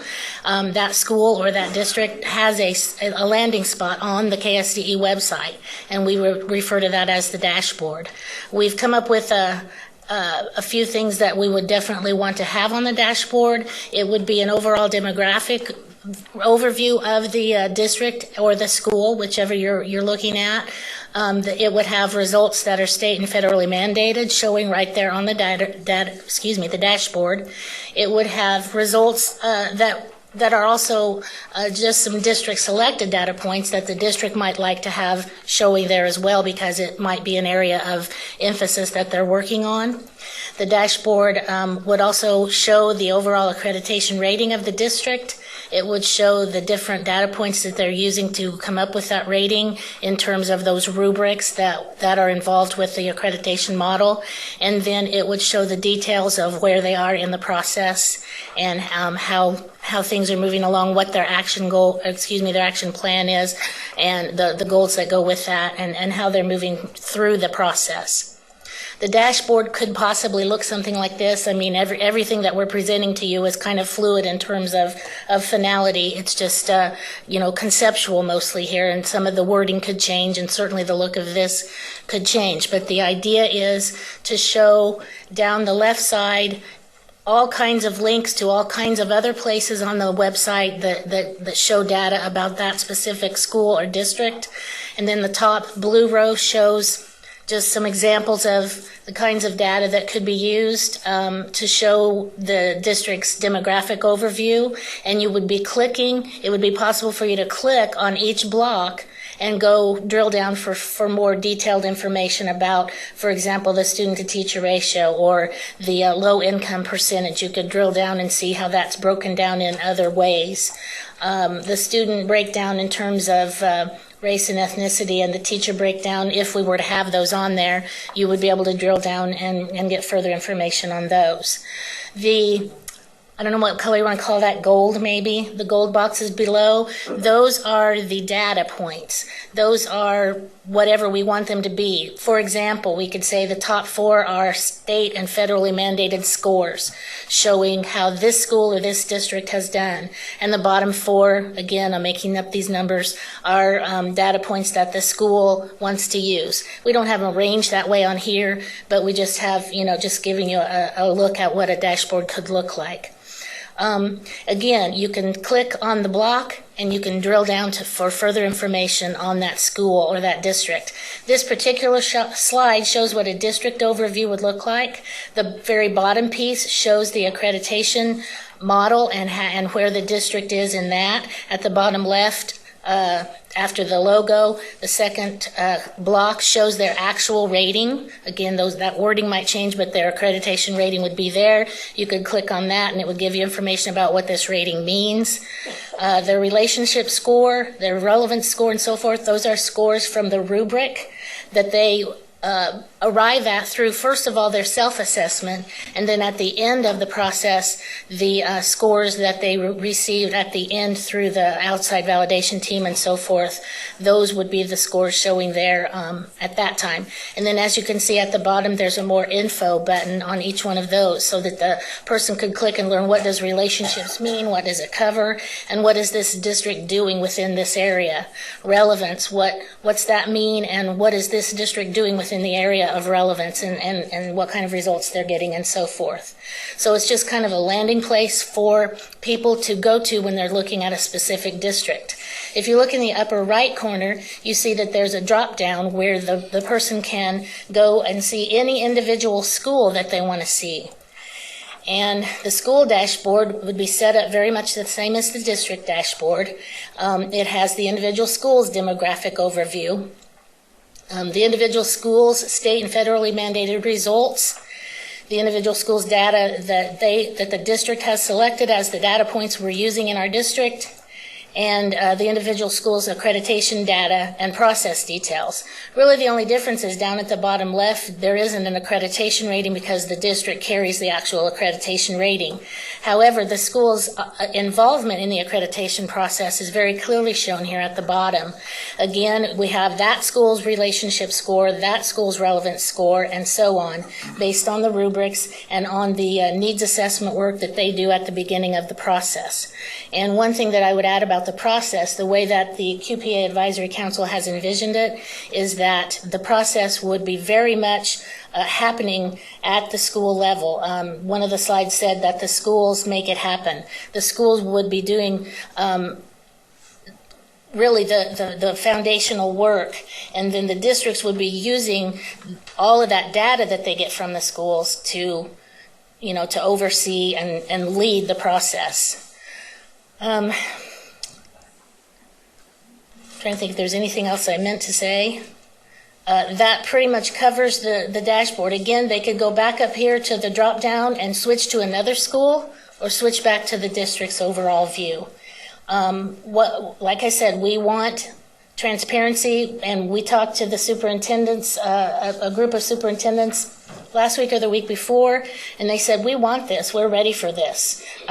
We might have a bad score in relevance right now, or we might have a low number of kids completing career and tech ed certifications, but that's okay. We want to show this stuff, and it gives us places to grow. I mean, we already know we have places to grow, but this way you get a real overall picture of how the district is doing as well as how each school is doing. All right, so where do you go from here?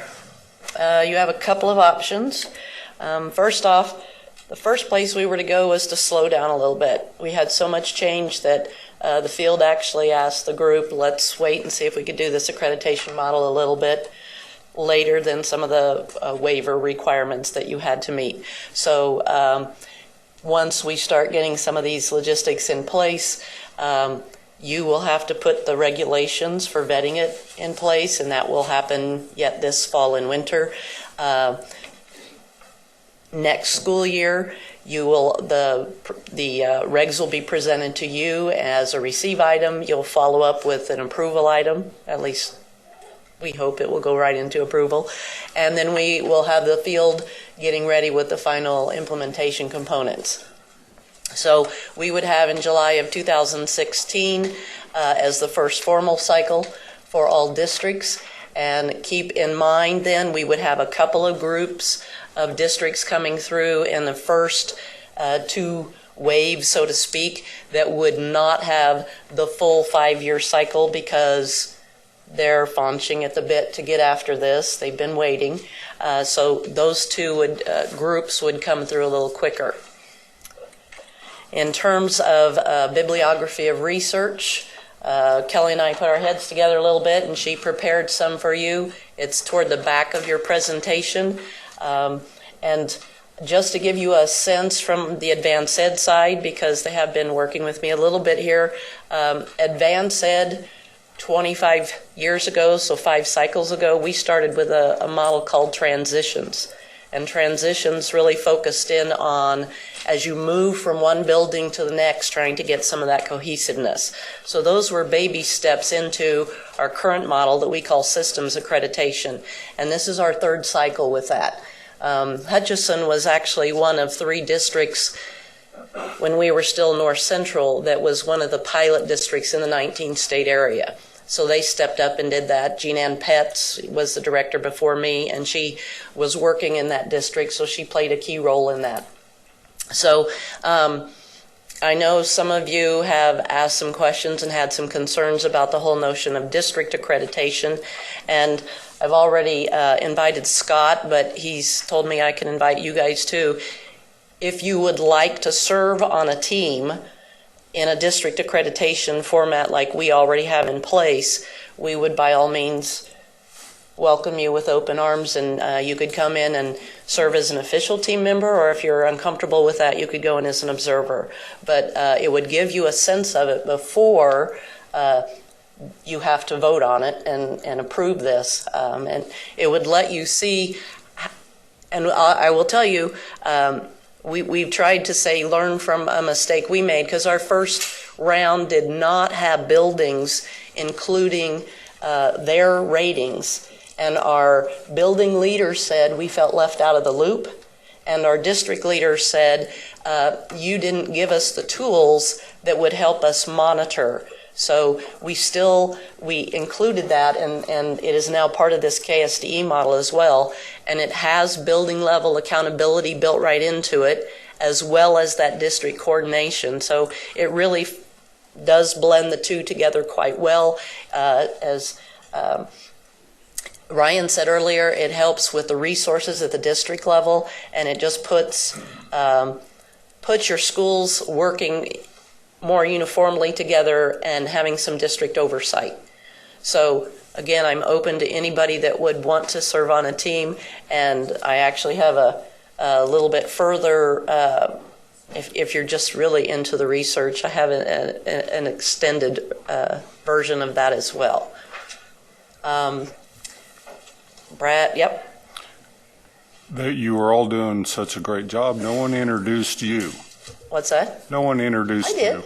You did? Yeah. Introduce yourself. I'm good with that. And I sit on the council. Well, I know who you are. Yes. So and I was adding that. I just wanted to make sure I didn't catch to make sure everybody else knew who you were. Yeah. I must have missed. It just Went blended through right in that. because you knew who I was and you didn't think a thing of it. Exactly. Brad and Scott and Bill and Kelly all can be contacts for you at any time about this process. Clearly, there are still some of the logistics that have to be worked out, but we're open for questions on that.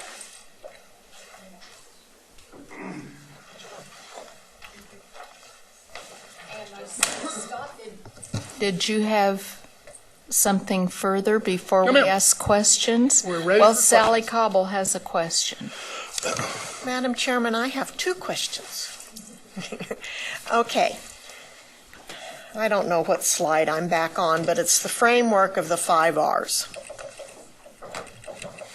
So over underneath results is where we would, there, okay. Oh. All the way over to results. That's where the configuration of AMOs is going to be. Do I have that right? That's correct. So as everybody is giving assessments and worrying so much about assessments, that is 1/5 of the accreditation. Correct. I got that right. Okay, now second question. Dashboard. District or building? Either one, it won't matter. This question is for both. I just spent last week 3 days with several of our legislators at a meeting on research in which they visited quite a bit about our Senate bill on privacy that just came out, in which researchers pointed out that it's very hard to do research in the state of Kansas now because of that Senate. Is there anything on our dashboards that the schools would be using that would be against this Senate bill? I am not a lawyer, but I will tell you we would be reporting statistics at the aggregate level. The building level is fine. We would not be drilling down to the classroom level, definitely not to the student level itself. So I'm pretty doggone sure we'd be okay within that legislation. Okay. That's my 2 questions, Madam Chairman. Brad, did you have a comment?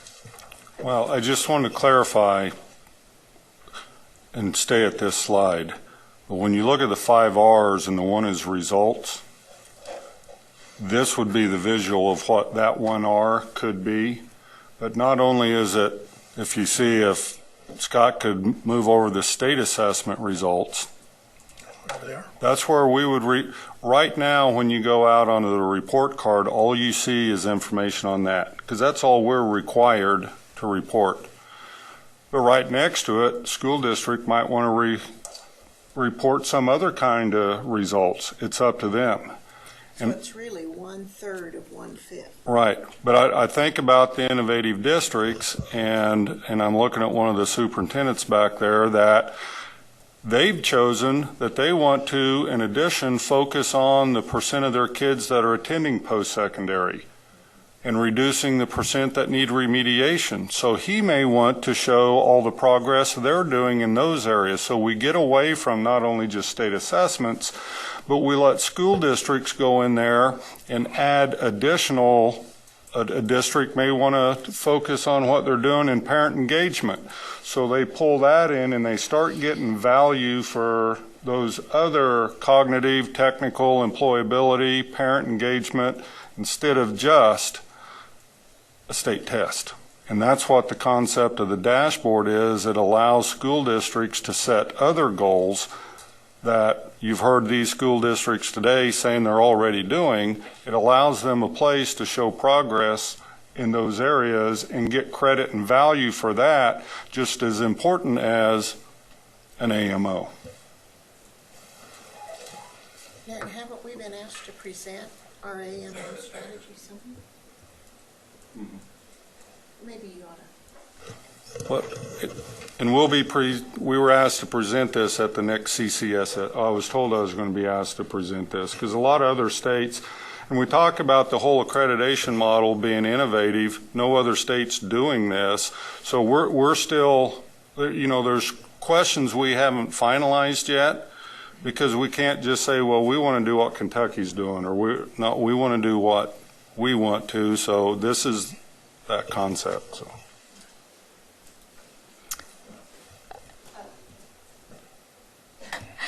I've got hands up and people here. I'm going to call on the ones that have their names on, and then I'll get back with you, Steve. Janet Wall. Thank you, Madam Chair. This past month, I made presentations at Donnelly and St. Mary's. By the way, thank you for the material. I appreciate it. But during the presentation, I discussed the new accreditation model that we were going to have it presented to us this month, and it was my understanding it was going to be district-wide, rather than individual buildings. And I was asked at these places, what about private and parochial schools?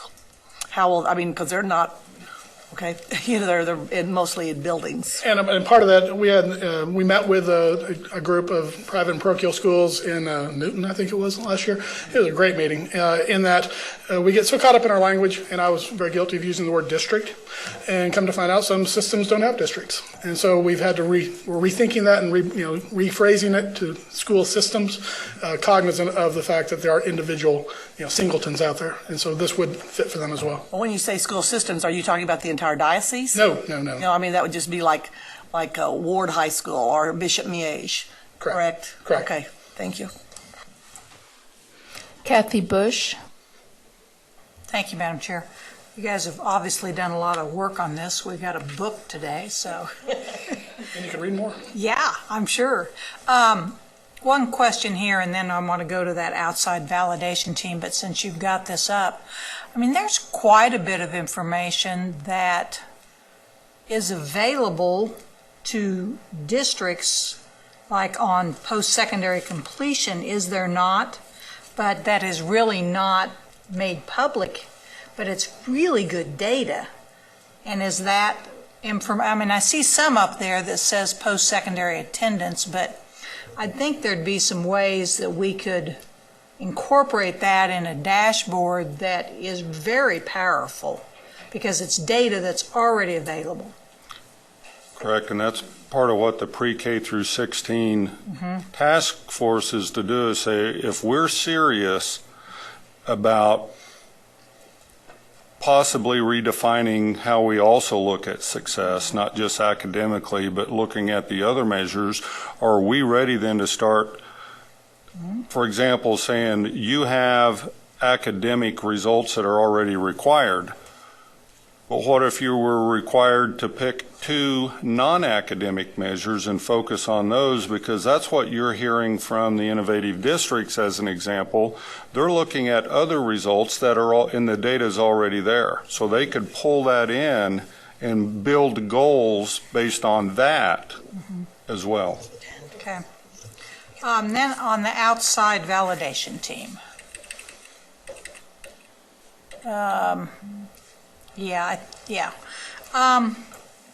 Having served on a number of accreditation visits and stuff, and having this be an outside validation team at the district level, would there, and I may have a couple questions here, but yeah, I see it says size of the team depends on the size of the district. So would there be some requirements that there are representative buildings within that, not the outside validation team, but when you go to the district, that some of the building people are there and that they're representing a building point of view just rather than a district point of view? I mean, I personally think that's important. Yes. Okay. Well, that's good. And then Basically, yes. what's to prevent one of these accreditation visits from becoming a dog and pony show, as I like to use that terminology? Well, they would be putting documents in a warehouse all along. So it's not a ongoing. Yes, it's not a one-shot deal. Okay. And this team would be in contact and perhaps having web or internet meetings. We call them off-site visits. And everybody gets together and talks about the documentation, what they're doing, what they think needs to be added. Are you doing this? Any questions the validation team would have. So when you get there, you're just going around and it's not all new information. Kind of a final check. You're just verifying the three-way research. You know, we saw it, we read it, we heard it. So type that things. documentation really becomes a working document. Absolutely. Okay, that's good. And then the next slide. The next slide. Yeah, okay, and you talked about that the state would recognize, I think, accredited with distinction and accredited with excellence. I mean, I think that was tentative, Yeah, at least sure. Yeah. some thoughts. You know, as we talk about with student data, and we talk about a growth model for student data and a growth model for buildings, I almost see another thing, and I know this would be on out, but, you know, can you think about not only recognizing the districts that are accredited with distinction and excellence, but those that have made tremendous progress? Because okay, somebody's got it up there. Progress, acknowledge progress. Yeah, but, you know, and because we think about growth model, well, there's growth in districts too. I just think that's a good thing for, at a state level, that we recognize those folks also. So, thank you. Steve Roberts. Thank you. What happens if what are the sanctions or what are the ramifications of not being accredited as you see it? That is work yet to be done, Steve. Not unpack that, and that's obviously, it has to mean something, to use a euphemism. There has to be some teeth in the dog, but of course we're coming from the standpoint of a growth model, and we're looking to find the people or the entities where they are and moving them forward, fully well knowing there has to be, at the end of the day, the different levels. Jim McNeese. Thank you, Madam Chair. By the way, the document you just gave us in terms of its weight is actually larger than the original QPA document I received in 1987. Oh, no, it's not. Yeah, it is. I was one of the first 5 schools to go through it. They hadn't gotten the weight yet, and it comes on even faster. I'm not so sure. Well, you haven't done anything today to convince me, other than say I'm supposed to go read all your bibliography, that a district accreditation is the way we should go. No offense to your states, but do you have better states than that are doing district accreditation? I mean, are there other, I mean, is this a, you know, I mean, you gave me some states up there that, quite frankly, I know this is public, but You're getting ready to go to they don't impress me. We've given you neighbors. Yeah, you know, I am curious about the states that are doing it and how long they've been doing it. This is just a huge change, and like I said, you haven't convinced me. You know, telling me Mississippi's doing it is, you know, not helping me. Texas does not impress me. You know, I mean, to be real frank, I'll be nice to Colorado. It concerns, I just haven't heard any reason to go to it yet. I mean, unless you want me to read all these books. I've read a couple of them, and I'm trying to figure out how they relate and stuff. But my second thing is the 5 R's are really good. The rubrics are good. But the devil's in the details of how much work is this for the districts? Because this is a huge undertaking. You know, for a small district, having the resources to be able to do it, or the large districts to be able to have the resources to manage it. I can't imagine what Argonia is going to do, and I can't imagine what Wichita is going to do with this. They're at 2 different ends of the spectrum. If I was in Wichita, I'd be thinking I'd have to hire a couple of people just to do this at the district level. You know, I'm just talking out loud in terms of that. You know, the narrative part, I've got to see the rubrics. You know, we haven't seen those, and I do know the advanced ed ones that we had a few years ago, and it's a good program. Don't get me wrong, but it's a commitment, a huge commitment. Then going back to the rankings, you know, the ratings. They didn't say rankings. I said rankings, because some unintended consequences can come about. One is everybody's going to be at the, you know, distinctive level. I have some thoughts. Well, you might have some thoughts, but the realities are I don't want to be in a district that's not going to have one of those. And no one at the board here that I've had any discussions with is interested in ranking schools, and basically that's ranking schools. You know, I'm not a fan of A, B, C, D, and F schools, and that's basically what it'll be translated into. You know, I don't know if I can go with that. You know, because it misrepresents what we're trying to do. I know you're trying to do a good job of recognizing those that are excellent and providing assistance to those who are not, but I'd be very hesitant to look at it in terms of the ratings or levels and not see that it can be misused by those who have other intentions or other needs or other constituent groups. You know, we just saw that today in our different schools that were part of the innovative districts. There's just I'd be really concerned about the level and the amount of work that has to go on in a district. Now, I'm a big fan of the 5 R's, you know, but it's a lot of work, you know, what we're asking them to do. And I'm concerned about that, about asking districts to do so much more. You know, even on your dashboard, there's a lot of that stuff on your dashboard I don't have to do. You can just go right to the district, the state, and get it, just off our reports. I don't have to do that. You know, just a lot of question, a lot of uncertainty that I have right now on this. You know, I like it, but I'm worried about the unintended consequences and the ability to do what it is we want them to do and the resources that they have. There's a lot of issues there. Right, and if I may answer one piece of that, obviously we're still in progress, but as far as the data poll you alluded to with the dashboard and whatnot, about a year ago, we got to looking at it and said, you know, what do we currently get turned into us? And you're right, there's a lot of stuff on the state website available. And what we would do is create a linkage to where it would be on, so it is one-stop shopping for the parents, because they don't have to go data mine it in the different reports that KSDE has. I think there's like 18 elements already turned into us. And so we'd link it into it. And so, and that came, the feedback on that, the workload on that came from the advisory council, because the advisory council is made up of a variety of thinkers, variety of positions across the state. And one of those was, oh my goodness, I'd have to hire 2 people, you know, for a middle-sized district. And we went back and did this work on this and came back and said, and the superintendent said, oh, okay, all right, got that. So we can just link that, right? Sure we could. Now, did we do it yet? No, we haven't done it yet. And so there's, you know, devil's in the detail as well. But we continually look back at this, because it does no good to build the spruce goose. It has to fly. It has to be able it has to be workable and manageable. And so we're consciously, continually looking at that, saying, well, how does this app actually operate? And one piece on that is the data poll. Sure, and that's one of them. You know, the rubrics for the 5 R's are, I don't know if they're huge, I don't know if they require a lot, I don't know if it's a narrative or a checklist, you know, those kinds of things. But yeah, I'm willing to listen.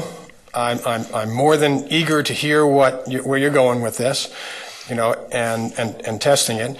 But I've got a lot of concerns, and probably my 2 biggest ones relate to, you know, the issue of the distinction, the ratings, and the district accreditation.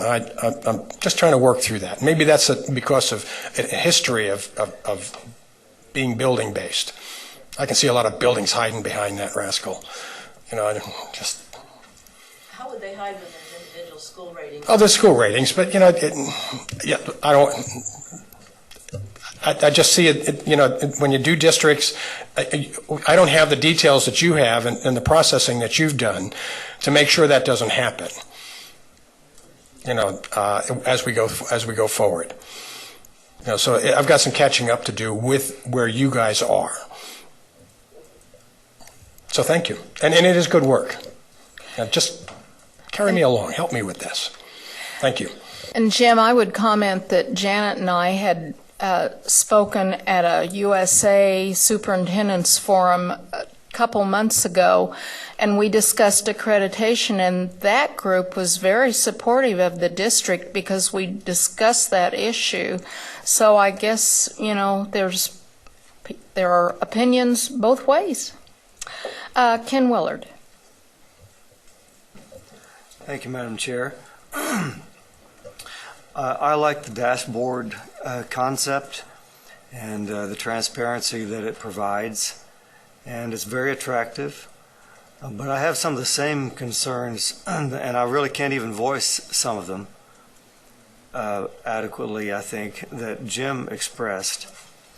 So, this is a tremendous paradigm shift. And I'm just wondering, we say that our students come first in every decision. My question, I have not heard anything said about what this does for kids. So what does it do for kids that we're not already doing? The framework forces the issue that they have conversations that are more pre-K-12. That who have the conversations? Between schools, among schools, and it creates a better transition from one building to the next, where if I have 5 buildings at the elementary level and they don't have to operate exactly the same, but if you have a system alignment, we know that it's going to feed into the next level without a huge issue. So that feeding into that next level, and all under the district coordination, but not necessarily, they aren't identical processes because you still have separate demographics and you still follow your data decision making, but it still keeps it funneling so that it all works, and then we don't end up having a lot of issues as they move from one building to the next throughout the system. That system oversight and forcing the issue for them to dig into those rubrics a little bit better creates that framework where they improve the quality that they, in terms of providing services among the buildings and not just doing it at the building level and letting those be silos. It really pushes the whole system's thinking to the next level. Well, possibly it does. I don't know. And I too am bothered by the 5 different levels of being accredited. I don't know what that really accomplishes, and why that's necessary at all. I think it's good to be able to look at the dashboard and see the numbers of kids that receive certifications and those kinds of things. But I'm just not comfortable with it either. I still haven't been sold, and maybe I don't have to be sold, but I'm just not there yet. I have to tell you that. And I want to add to the one thing about not only looking at the system, but part of the big shift is also that we want to move away from an accreditation model that your sole determination was accredited or below based on one test. Yeah. I certainly agree with that. And we're trying to not only look at the system, but also looking at there's other measures that schools are building goals on that measure how they're growing in technical skills, how they're growing in employability skills, those workforce skills that we want to give credit and value to the district for setting goals and getting more kids to success in other areas including just not only state assessment, but other ways to measure academic, but other ways to measure those other things that the state board has in their definition that include the skills that kids need to be successful upon graduation. So, thank you. Carolyn Campbell. Thank you. Well, about 10 minutes ago, when Mr. McNeese was making some comments, this lady, and I'm sorry, I don't remember your name, had said you had some thoughts. Now, have you and I would like to hear the thoughts that you had, and if you do have something, come to the mic, please, so we can hear, everybody can hear. And my job here, we advocate with you on a regular basis, and I try to throw out some lessons learned from our experiences with this. And so you guys are probably going to throw darts at my back on this one, but I have shared it with you before. We went with a multi-level framework just this 2 years ago when we rolled it out, trying to give kudos to some of the higher levels at the district and building level. We still have both. We still have district level as an option and building level. And by the way, Wyoming is all district level, and they're using advanced ed, just for a little notion there. But when we went with the preliminary, we set some cut scores and school, when you divide it out over that many levels, there were a few more schools that ended up below where they used to be, because we just had accredited. And so most of our schools were at accredited. We had a few on advisement kind of thing. But we didn't come out immediately with all of the levels up higher until we got a few more things in place. And the multi-levels did not get, and did not get broad. They didn't love it. In part because they were used to having just a basic accredited notion there. And so when they got some of the lower ones to go with it, when you spread it out, that was a problem. And so we ended up learning from that experience two things. One is that, and ours is a 5-year accreditation cycle that is on standards that change every 5 years as well. So even though this would be on a cycle, you wouldn't necessarily, I don't think you're anticipating changing the protocol each time, but we do. So every 5 years, the standards are updated and the protocol is updated. That said, we realize that schools that go into it early on don't have the same opportunity to be as in tune with that new protocol, and it's their first time through on those standards. And so schools that go in and wait and are more like year 4 or 5, those cut scores ended up creating, it was easier on them. They'd had more time to implement and they weren't brand new to it. So we switched and became more consistent with like the on improvement and priority schools. And we created a system then that we call it the Index of Educational Quality. And so we took, and this is rocket science here, we have 4-point level rubrics, and if the overall score was a 3.28, I'm making that up, on a 4-point scale, they went to a scale score of like a 328. And what we did was take those scores and we took the bottom 5% each semester when schools come through the process, and those schools go to an automatic follow-up review. And the 6 to 10%, we kind of aligned it to the improvement and priority setting, so that's some additional technical assistance. And we're allowing the scoring at the upper levels to be a conversation and not necessarily doing a bunch of additional validation for it. And those, because we got some kickback on not liking some of the levels as an initial reaction from the field. But our field, we have about 30,000 schools, so that was about 6,000 schools that went through that first go-around. Does that help you? Okay.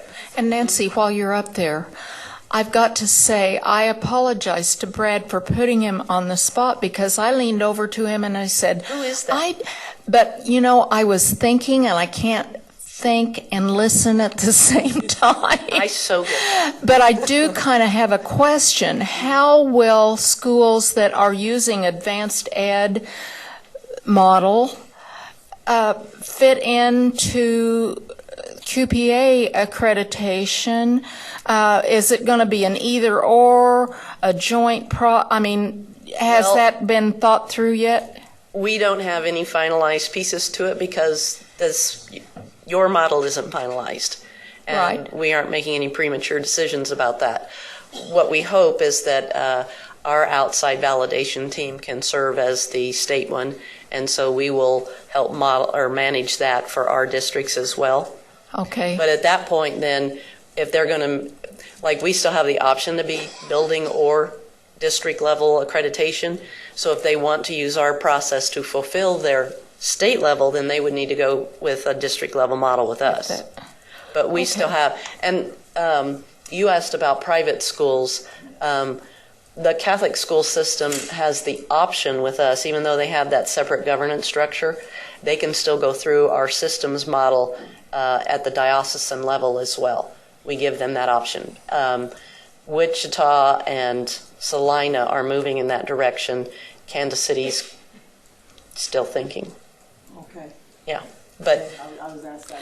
yeah, but they all have options. We have not mandated that for anybody. But like at Wyoming, they don't, because it was a coordinated deal. And I mean, several states have done similar. Yeah, I think it would be very helpful to have that discussion and make it clear from the get-go, because I was around in the early days of QPA, and North Central and QPA were kind of competitive for a while, and then they kind of reached a agreement that North Central would suffice for that. So I think that could be an issue. When the AYP became the only measure. Yeah, well, we couldn't do that. Yeah. Okay, well, thank you. Yeah. Dina Horst. Thank you, Madam Chair. Well, listening to many of my colleagues here discuss, I agree with quite a few of their comments.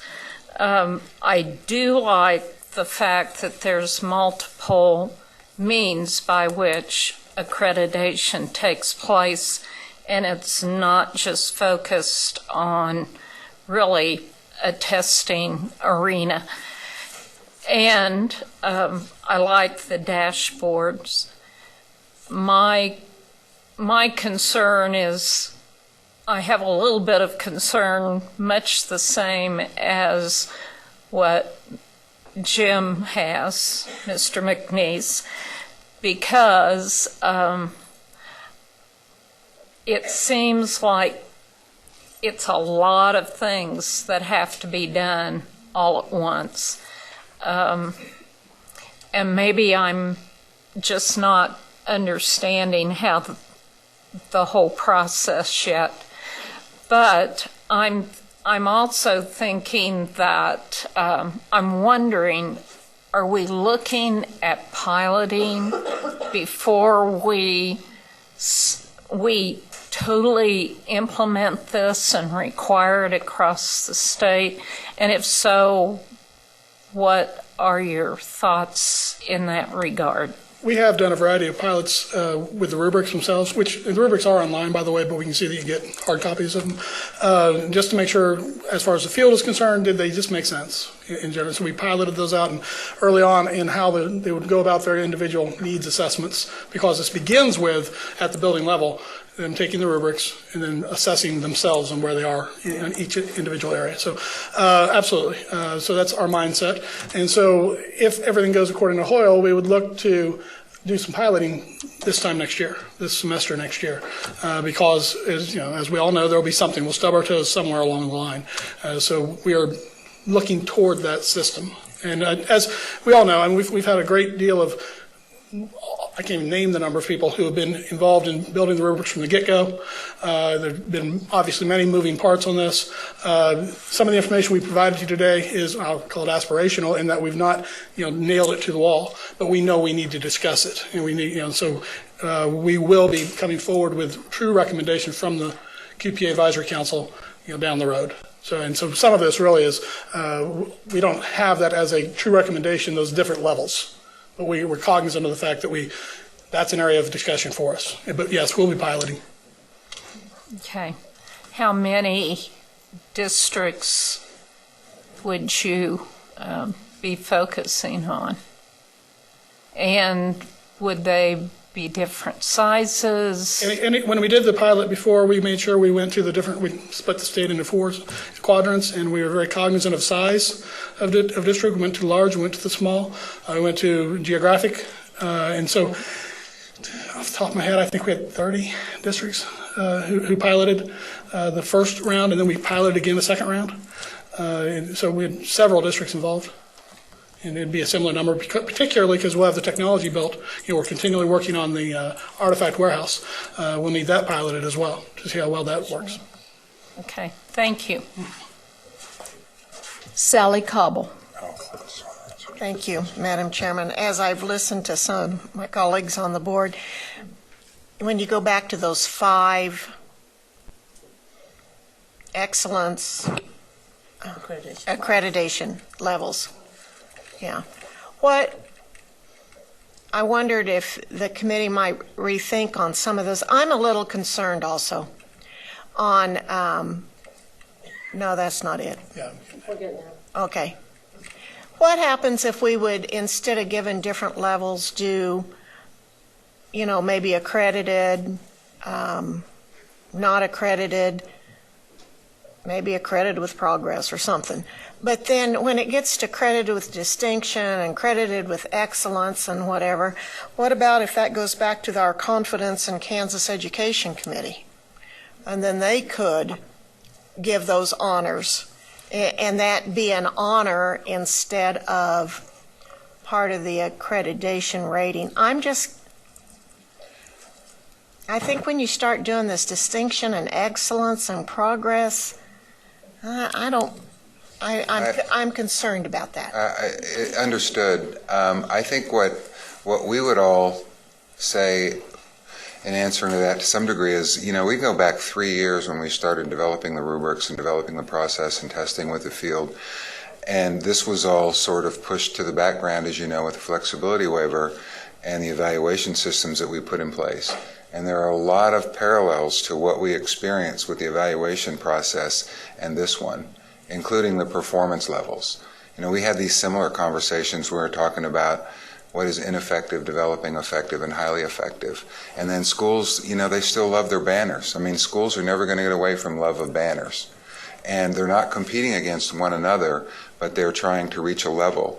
And when you talk about what's in this for kids, Mr. Willard, I would say that where before in QPA, and I remember that process, we talked about math and reading scores, and it was a dog and pony show, and we had stacks of books of data.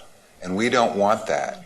And your point is well taken, and we spent a lot of time talking about how that might look. What we would do is similar to what we did with the evaluation system. We said, look, what is it you're already doing? It was a great learning experience for me personally to go to districts talking about evaluation, and they were concerned about student growth measures.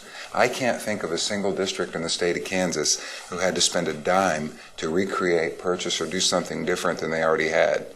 And it was this aha moment for these districts to say, all this anxiety is just gone because that's what we do. That's what we do for kids. And I think we're going to find a lot of things, or I should say we think we're going to find a lot of similarities in this whole accreditation process. Districts have wealth of data, wealth of information, wealth of resources that sometimes they just forget, and they're there because they have been so cognizant of how important AYP and proficiency was, and they're worried about 1 or 2 things and not all the wonderful things that they have. And that's the beauty of the dashboard, as we would all suggest, and as we've all talked about this, is they have the opportunity to infuse data into the accreditation process that is really meaningful about what it is they are doing for kids, and it's not just about some of those test scores. To the extent where the state assessments and that other data that we're looking at is approximately a fifth, they can even get in that game with the assessment data, because they can talk about Aspire and ACT and other things that they've never been given credit for. So if you're thinking that this is a huge paradigm shift and this is going to be a real big transition for people, it is. But I would hope that we would all look at it and say, we've just gone through a rendition of this. We can do this. This is the right thing to do. You say I've heard Brad say this many times in the process of the evaluation. If somebody accused you of being a good teacher, what would you tell them? How would you explain that you're a good teacher? Well, now we're saying, you say you're a good district, so tell us how you're a good district. We're not hiding or masking any schools. All that information is still going to be out there. The responsibility now will be on the district to make sure that they are making those resources and those supports available to all schools, and not just be able to step away and go, well, 14 out of 15 isn't bad. That one little school over there, shame on them. They didn't make it. That's not the process anymore. There's full ownership in this systems approach with districts to make sure that they're utilizing those resources.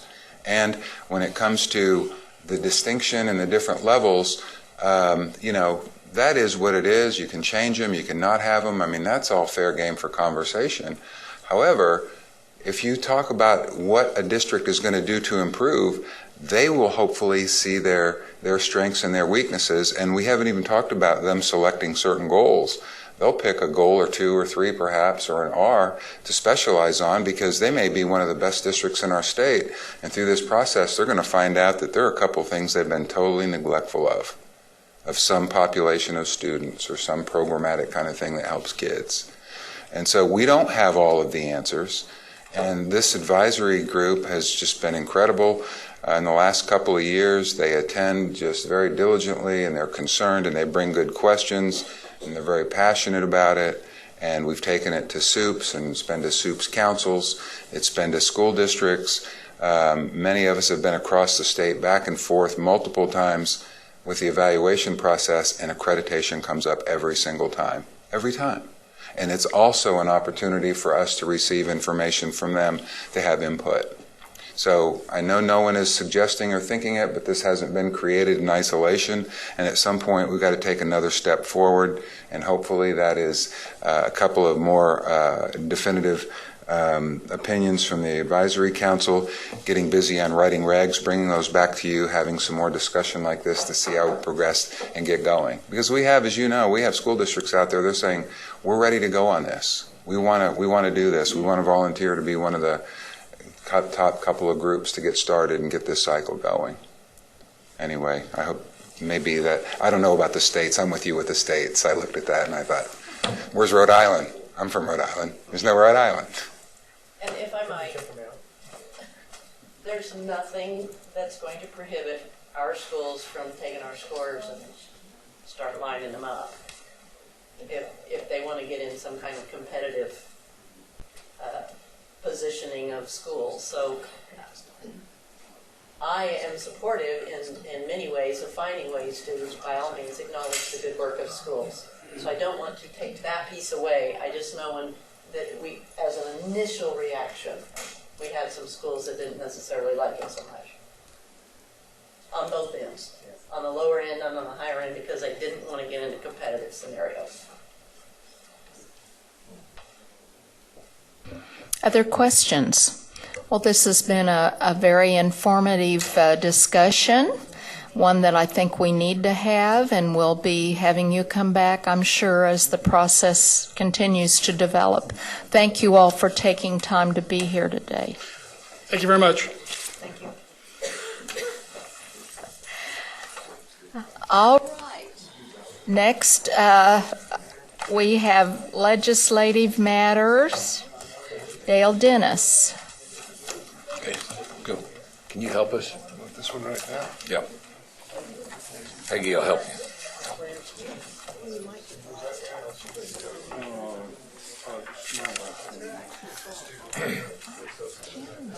Okay, 5 things to share.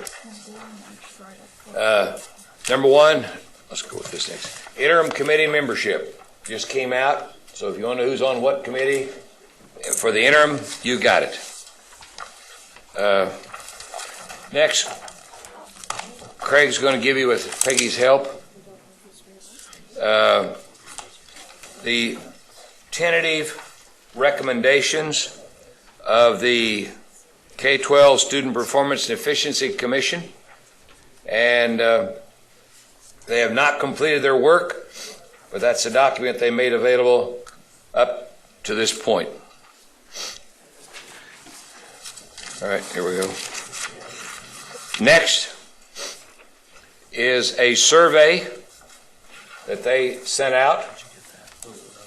Committee did.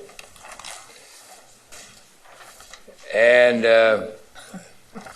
it's an interesting survey. It was not done by staff. It was done by some person or two on the committee. And we had lots of telephone calls on this.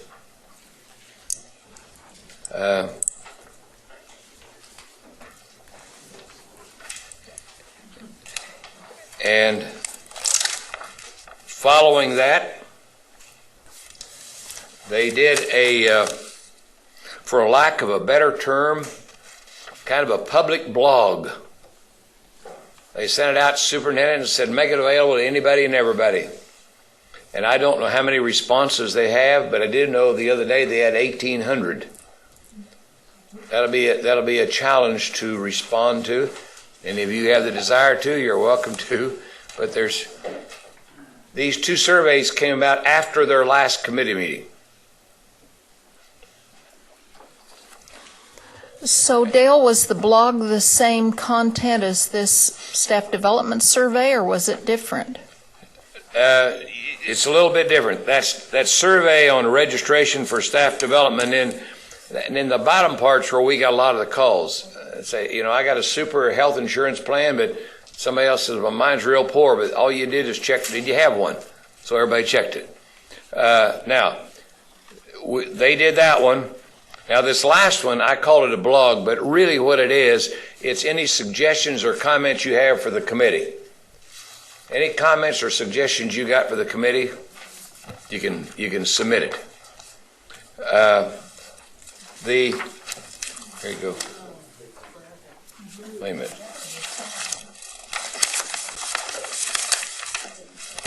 Yeah. And so, if anybody wants to send anything to them, that gives you the direction, go online and you can write your opinion anonymously. And I was a little bit surprised, but most of them came from school employees, but there's several they got. Did a little checking that was just people in the community that sent in things. And the last sheet we're passing out right now, they had tentatively scheduled meeting. Brad, and it was this week. You remember what date it was tentatively? It was this week. It was next week. It was Next week on Thursday. Well, we had one before that. We had one originally. It was this week, then it was moved to next week. And then it was moved, it was like this Wednesday? Yeah, or Thursday. Okay, it was last week, then it was moved to next week. Yeah, then they moved it to next week, and now they're going to move it again. The chairman had a health or a death in his family or something, so he wants to move it again. So now the things I just sent out to you, you'll notice up the top it's blacked out, because that was the date they originally was going to have it, on the 23rd. That's been changed, and it's not confirmed, but it's highly likely it'll be on the 14th of November. 14th of November is the latest at this point in time. And if it's a one-day, now think about this, if it's a one-day meeting, it's, again, highly likely that they'll have to come back again because to complete their recommendations. See, this meeting here, this agenda we just gave you, that's booked. That's for the whole day. It's pretty well filled up. So they'll have to probably meet again to finalize their recommendations sometime down the road. So it's a lot to give you in a short time, but that's kind of what's going on in the interim. Any questions on anything? You're ad hoc. Anything, Chief, you want to add? So anyway, that's kind of where we are, and they'll probably meet on the 14th, and then they'll have to come back someday and sometime and have probably another one day for complete their recommendations. Any comments, suggestions, Madam Chair?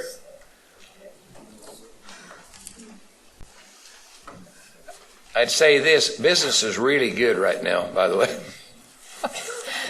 Good. It's really good. The last one I had before I come down here was a cheerleader mom. I said, there's no laws on cheerleaders. It's local. So, thank you for your time. Thank you. We appreciate all your work. Our next item of business would be to approve the consent agenda. Do I have a motion to approve the consent agenda?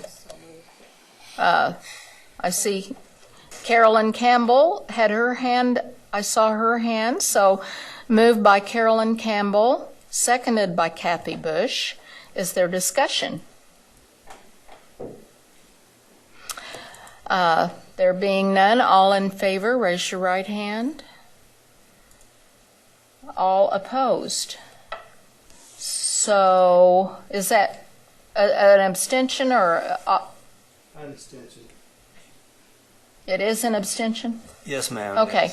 So that was 8 in favor, 1 abstention. Thank you. Sorry about that. Hmm?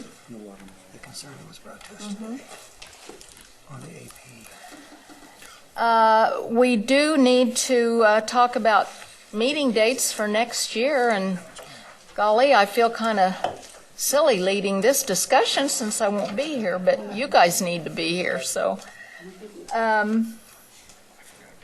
Sally, did you have? I just gonna move a motion.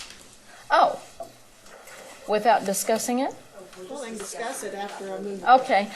And I did want to mention, Brad had asked about leaving to go see his son play in the final football game of the year, if he can get there in time, and because he didn't have anything to provide input for the rest of the meeting. So I told him okay.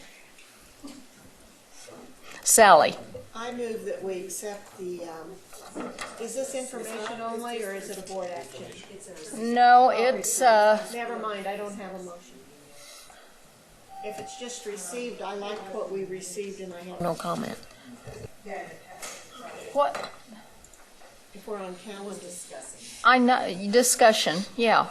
We don't need a motion That's right now. I have no discussion. Do you I ne- like it. I'd like to say something. You like it? No, I would. Janet Wall. Thank you. I just simply want to say that I'm fine with it, but really John Bacon's the reason we change a lot of these dates, and he's not here, so it's probably a little unfair, No, he's looked at it. Oh, he's looked at it? Okay. Hasn't he looked I at it? apologize. But I think he should be here, and we'll vote on it next month. Okay. But Peggy had discussed this with John, and the calendar next year is a little different because of when holidays fall. And if we were to adjust the calendar as we had done this year, it would really put board meetings where they would either be 2.5 weeks apart or too late in the month. And I think John agreed that he would be open to us just going to the regular schedule. So just so you know about that.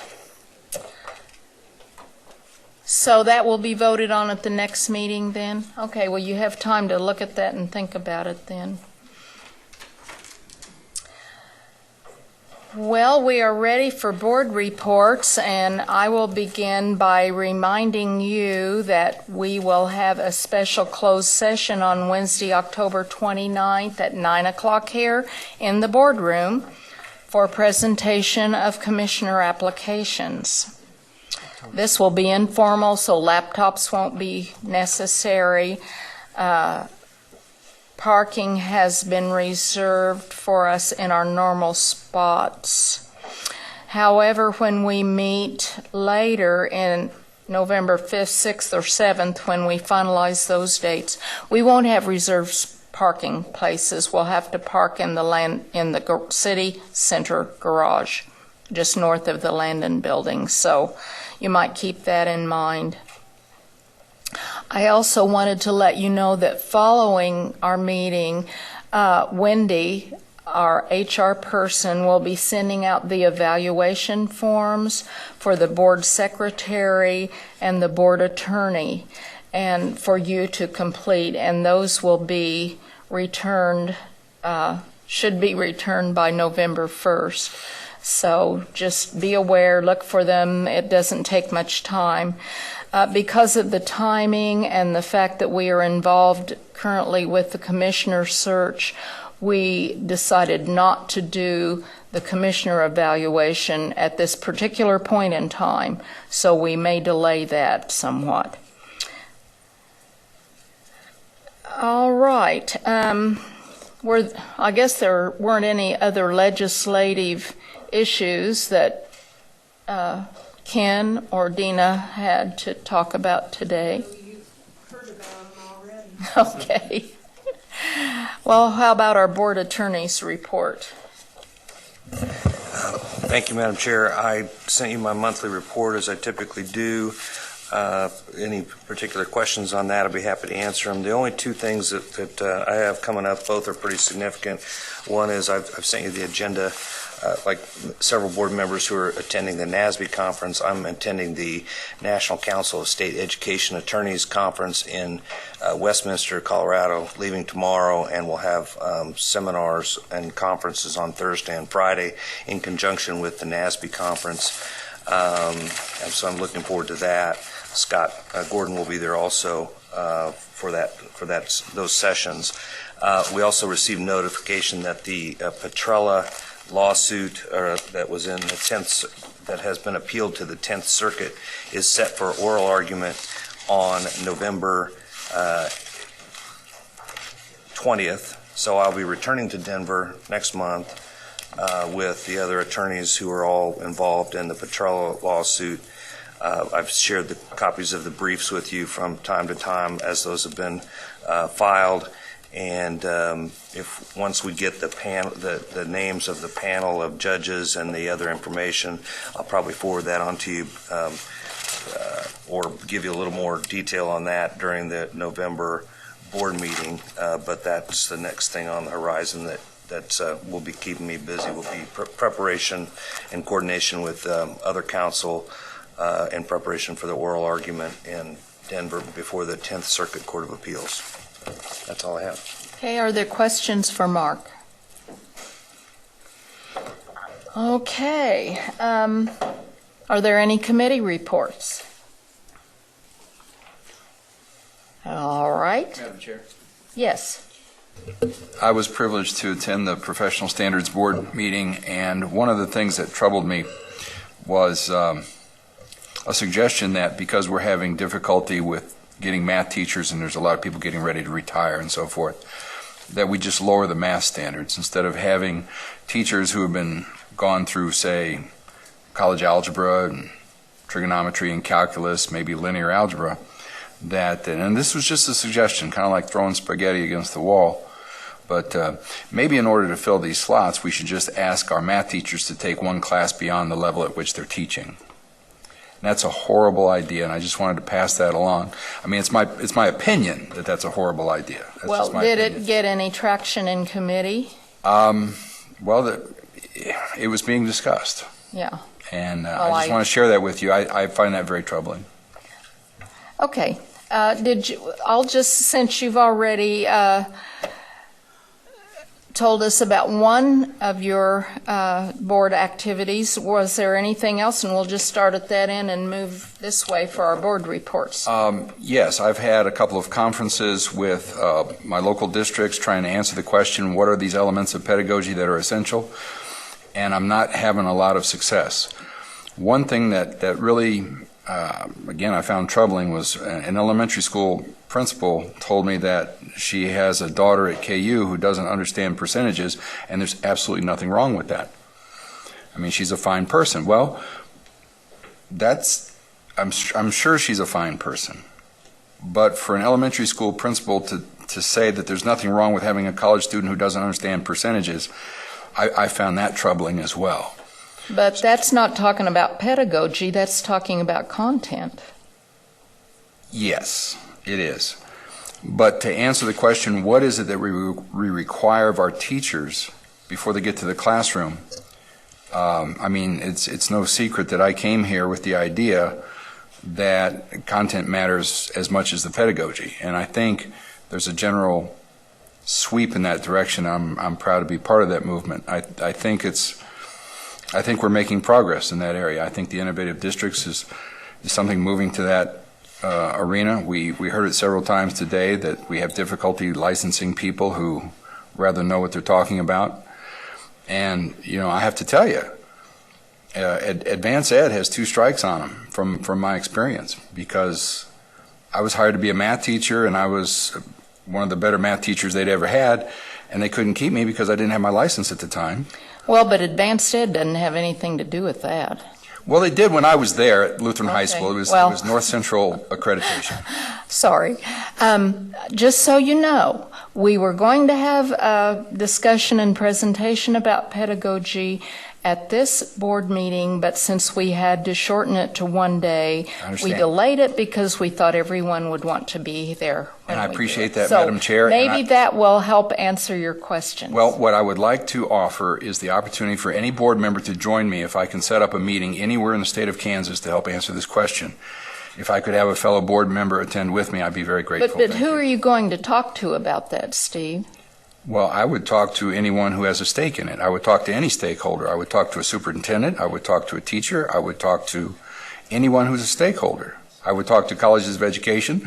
I've had conferences at KU and K-State. Well, I think that's a worthwhile activity as long as everybody is on the same page and is using the same terminology. So we can, I think, what we do here might help give us all a common understanding of some of the issues. So, okay. Thank you, Madam Chair. Was there something else? No, ma'am. Okay, thanks. Ken Willard. I had the unique and special opportunity this month of going to Sri Lanka. I left on the 1st of October and returned Sunday morning, about 2:30. It was an amazing experience to go to an ancient culture and work and live among the people there. I went as a mission trip. We were showing the Jesus film in Hindu villages that are high in the tea fields, 4,600 feet, something like that, up in the tea fields. Sri Lanka used to be called Ceylon, and the Ceylon teas are from there. They're a wonderful place, except for they have attack leeches that just literally seem like they have a sense when there's a person there, and they, especially an American person, and they attack them. So lots of our people had issues with leeches.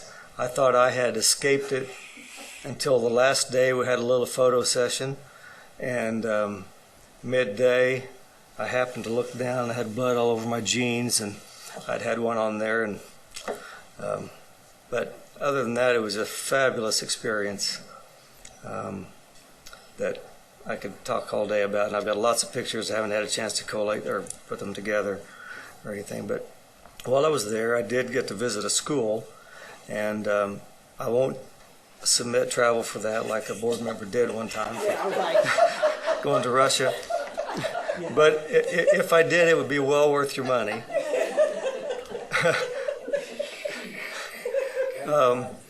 It was a school of 560 kids. That their parents all work in the tea fields. The men work in the tea factories. The women pick the tea, and that's a year-round job, picking the tea there. The schools are government funded. They get students get uniforms. They all wear uniforms. This is K through 12. They get free books, and they don't get any food, but they get a building. The building was a cinder block building with just one room after another, a long series of rooms. The roof is a corrugated roof. It's open air, so that it doesn't have to be heated or cooled. But I have a couple of photographs there that you'll love to see when I get them put together. I'll try to have some to show you next month.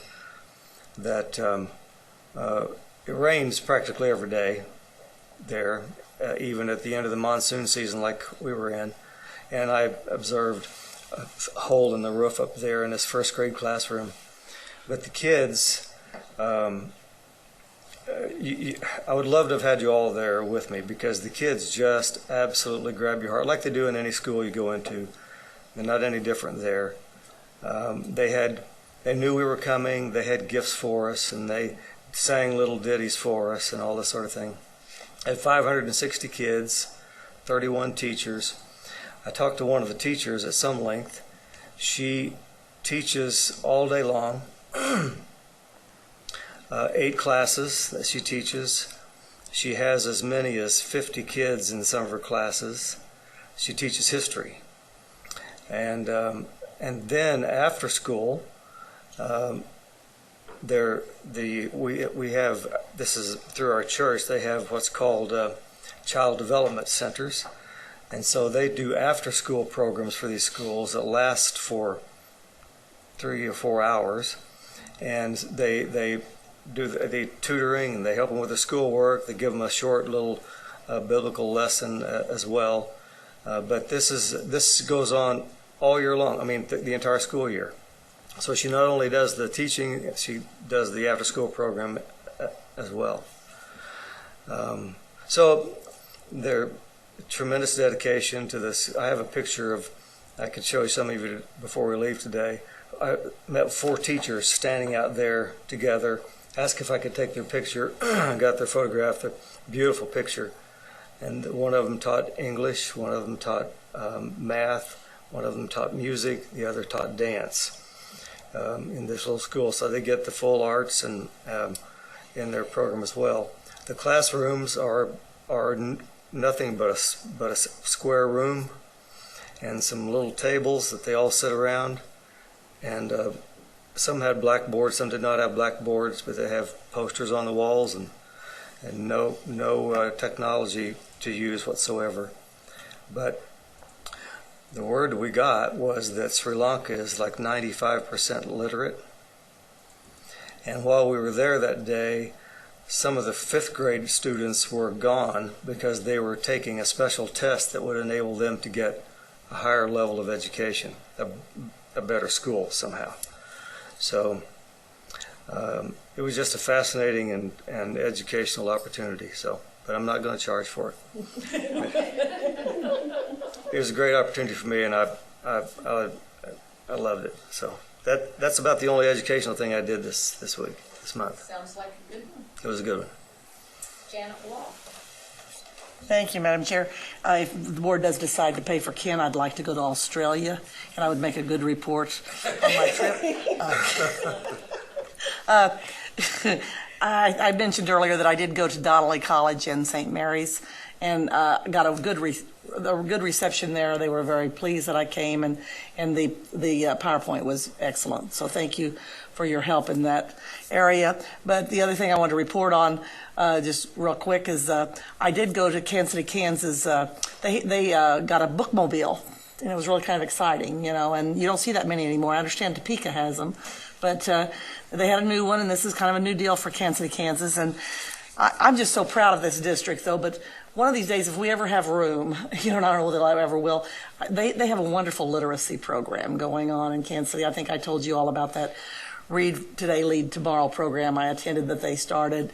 They're doing a great job with literacy, and so one of these days, if possible, maybe we might want to include that on an agenda, have someone come talk about what they're doing in literacy. Thank you. Sally Cobble. I've been everywhere, I think, this month. It's my month to travel, I guess. I started out the month attending K-State education group of kids. I planned on talking to 2 of their classes, and I ended up spending 2 whole days there. And there's some things that you learn, like don't wear dress heels on a campus, and backpack. I'm not going on a college campus again without a backpack. And so those are the 2 things I learned. But the kids that we have coming out, or the students or the adults that we have coming out, and for a new crop of teachers, I was very impressed with. And their questions were just really amazing. And then K-State is looking into, this is particularly interesting for my part of the district. They are trying to work, their first school district they're going to work with is Dodge City out west, and they're actually going to take some student teachers out there, hoping that if they will do their student teaching in the western part of the state, that maybe they will stay and help us with some of the educational problems. And so I was very thankful for Debbie Mercer letting me know about what she was working with the Dodge City group. They're going to do this next semester with 1 student, and then if that works well, they hope to expand it more. And I was very thankful to hear that. It seemed like there was a second thing on K-State's program. It just happened to be that a couple of the professors at K-State is doing an in-depth study on pedagogy. And they are looking at putting together a short video, and I asked if they could have it ready by January, but they said not, and I know they can't have it ready by November. But what a teacher would do with pedagogy, without pedagogy, and then once they've been given the tools of pedagogy, what that would look like again, so you can see the pros and cons. We did a lot of discussion about whether the pedagogy is the same for elementary as it is for high school and junior high. And so I had a nice conversation with that. And I said, pedagogy means different things to different people.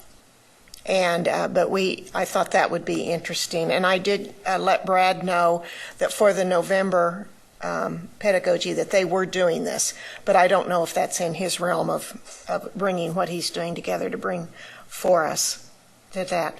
Then I went to Florida. I know it was a tough deal, to be in Hollywood, Florida, in a Marriott, sitting on the beach.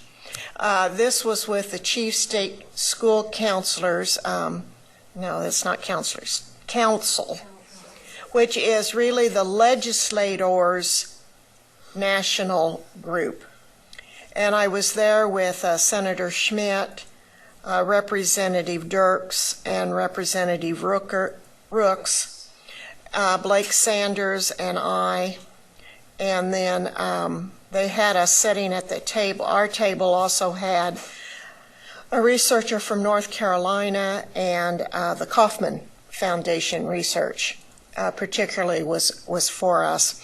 The importance of research and making sure that as we move forward in education, that our decisions are made off of research which brought up the fact that I mentioned earlier that latest Senate bill really prohibits a lot of research from being able to be done in the state of Kansas, especially around workforce development, because that means somebody besides inside our school systems need to use that data for workforce development. And that's what it was on, research for workforce development. And we have the longitudinal data system. We collect the data that is needed for research. We got kudos on a lot of that. We just didn't get kudos on that last Senate bill.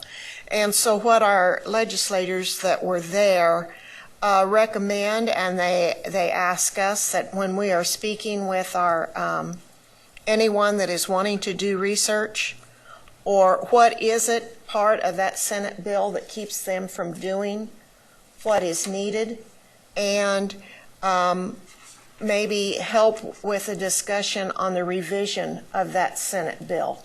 Because we certainly want to protect the privacy of our students, but that it is prohibiting some research.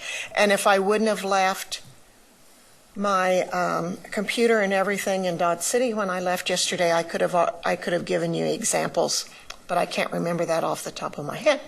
So then I went from there to Santa Fe, New Mexico, where I was forced to stay in the La Fonda Hotel on the plaza, in which it was for migrant education. The state has now, we're part of the Interstate Migrant Council once again, and I was on that at one time, and so it's a wonderful opportunity to meet back with those people, in which Doug Bolin, our KSDE person over migrant ed, was with me. John Dahl, the representative out of Garden City, which represents probably the school with one of the most migrant population that we have. He served there with us. And then we had John Farrell, and then we had a presenter, Stacy, that used to work for our department. But Kansas is very much ahead in the data and the evaluations that we ask of our students and of their parents to know their needs. It was once again an opportunity for us to be very proud of the work that Kansas is doing in migrant education, and that we are serving the needs of the migrant population. We are not out there. We may have some out there that are not getting served because they move, and you don't always know where they move, but if you find one family of migrant workers, you usually find a whole colony that you've been looking for. And so the states work together in that. But poor New Mexico, you know they have migrant ed there, and they only have like 500 students they've documented that are in migrant education. That whole state is under disarray on migrant ed and are trying to build that back up. So it's very interesting. Mainly, it was good to know that we're on target, we're ahead of the curve, and that we're serving those individuals very well. And that, Madam Chairman, is the end of my report, because I can't remember if I went anywhere else. Thank you. Well, on September 23rd, I attended my last advisory council meeting for Career Tech Ed, and I think the exciting thing about that you'll all be glad to hear is we approved an energy pathway. And I think I told you last year that Westar and some other company had come to that group and said what a need there was for linemen and people, you know, that could almost go right in after a bit of training after high school. And so I hope we can have Jay Scott come tell you a little bit more about that pathway, because I think that's very exciting. Then on the 25th, I went to a Greenbush Superintendent's Forum, and There was a lot of discussion about the efficiency study.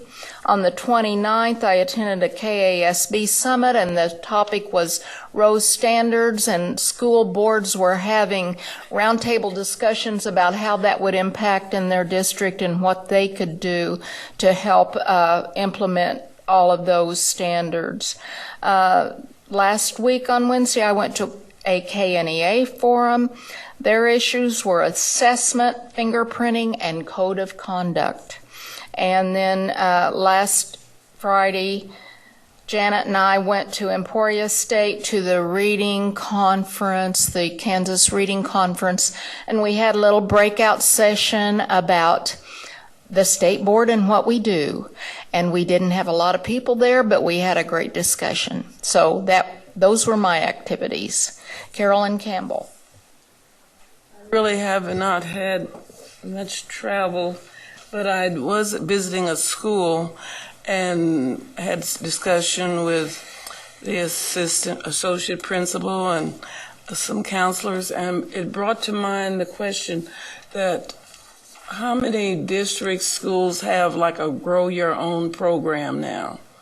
And so, but I enjoyed, the visit with them, and so that's going to be one of my requests for a future agenda item, is if we can have it, or you could just be on a Friday, but know about the districts that are still doing the grow your own for the staff, the educators, where they support them with financial, and then also the schools that might have students have the program for their students, juniors and seniors.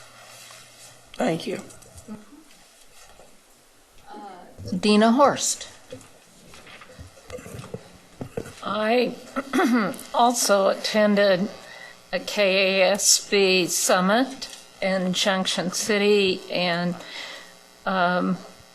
it did also center around the Rose standards and how all of that fits into the standards or the capacities, and how that fits into our standards, and what school districts are working on.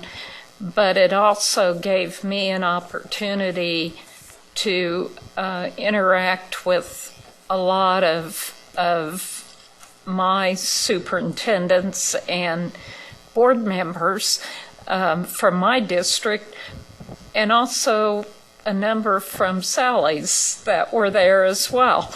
So that was a neat experience. And I did attend the K through 12 Student Performance and Efficiency Commission when they were making the decisions to do surveys and have more input from the presentations that you see are from the accounting systems that a number of the districts use, and they wanted to know more about what they offer and that sort of thing, because I think the chair thinks there ought to be one accounting system that's a statewide accounting system. And, we've tried to remind him about all of the statewide accounting systems that have already been tried, and they've been really had a number of issues with the development and the implementation of those. So the track record isn't really very good from a smooth point of view anyway. So those these folks hopefully will help at least the chair understand why there are multiple systems that are in place, and I would suspect that they will come up with some recommendation that there be maybe a revision of some of those so that they speak better to the state system that is in place. You know, our system that they report to, because evidently there's a lot of problems in input and time consumption, and I've heard that from some of my districts, so that I think is part of that specific issue. And I also have attended the coalition meetings, the Coalition of Innovative Districts meetings, and you've seen the result of those meetings, and so I don't think there's much to add there. I'm looking forward to attending NASB and this starting tomorrow. Good. Jim McNeese. Thank you. First of all, I attended the Kansas Volunteer Commission annual state meeting. It was held in Wichita. Excellent meeting. Two sessions that were really good. One was a funders panel discussion, which had to do with they had businesses and industry as well as foundations and agencies that provide funding for a lot of the volunteer efforts that are going across the state. Very interesting to hear them talk about how they make their decisions, how they process their applications, and how they decide to give money to different groups. That was very good.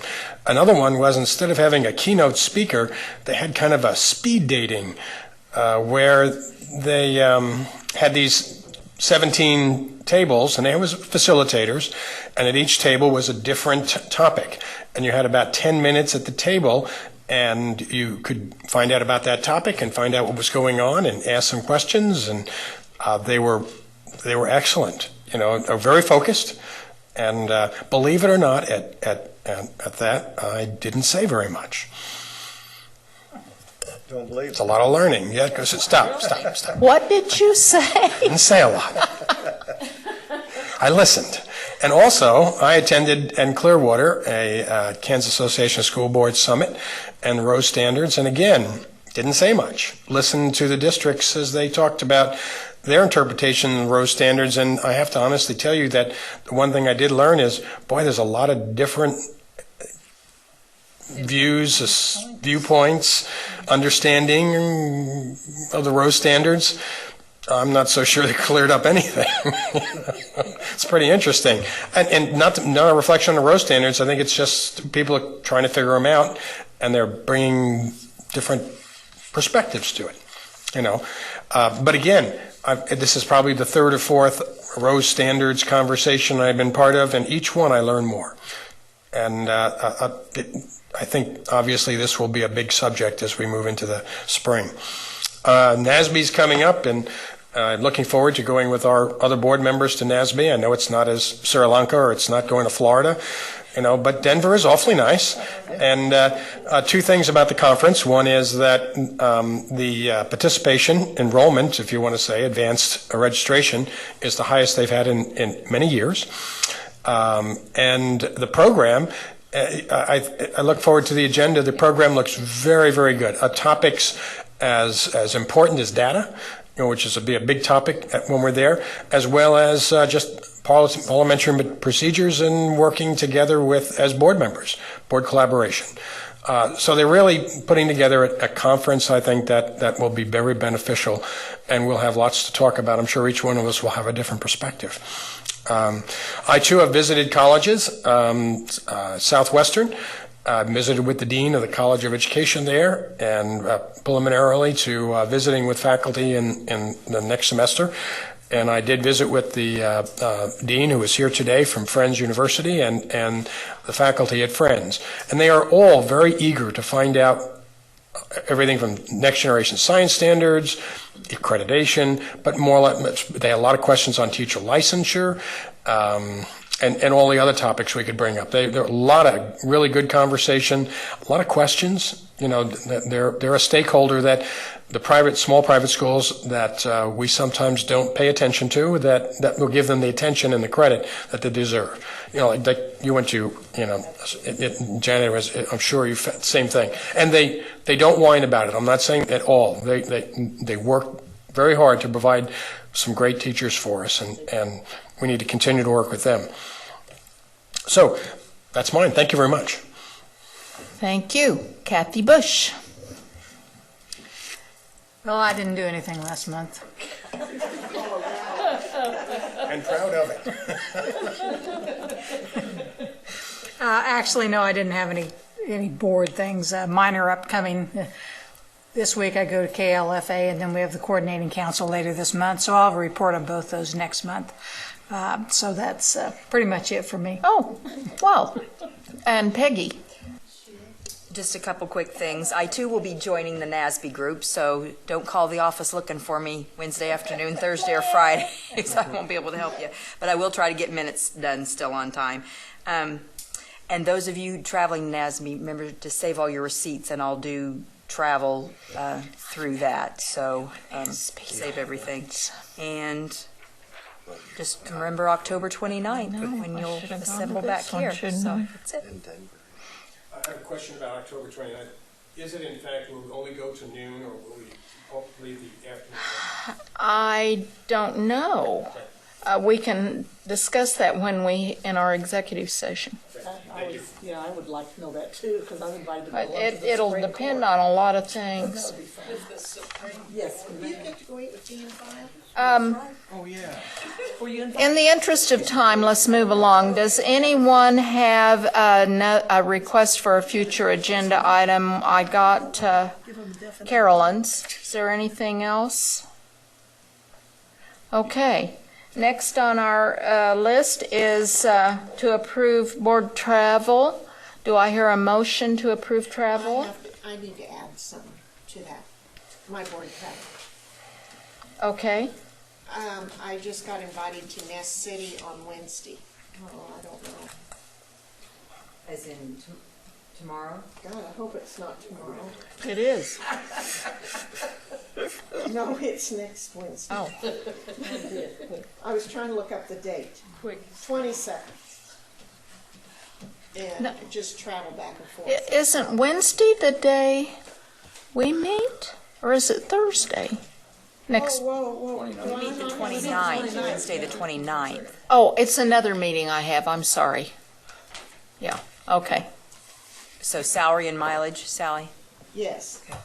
And then Dina will take off the 23rd if the efficiency commission. What I'm thinking about. Whatever date they set, perhaps it can just be approved as a date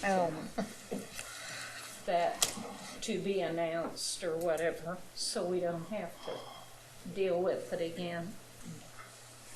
I would like to add the Kansas Teacher of the Year banquet on November the 22nd.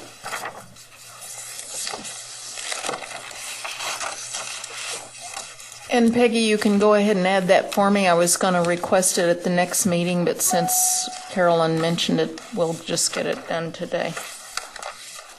And I think I think I'm going to.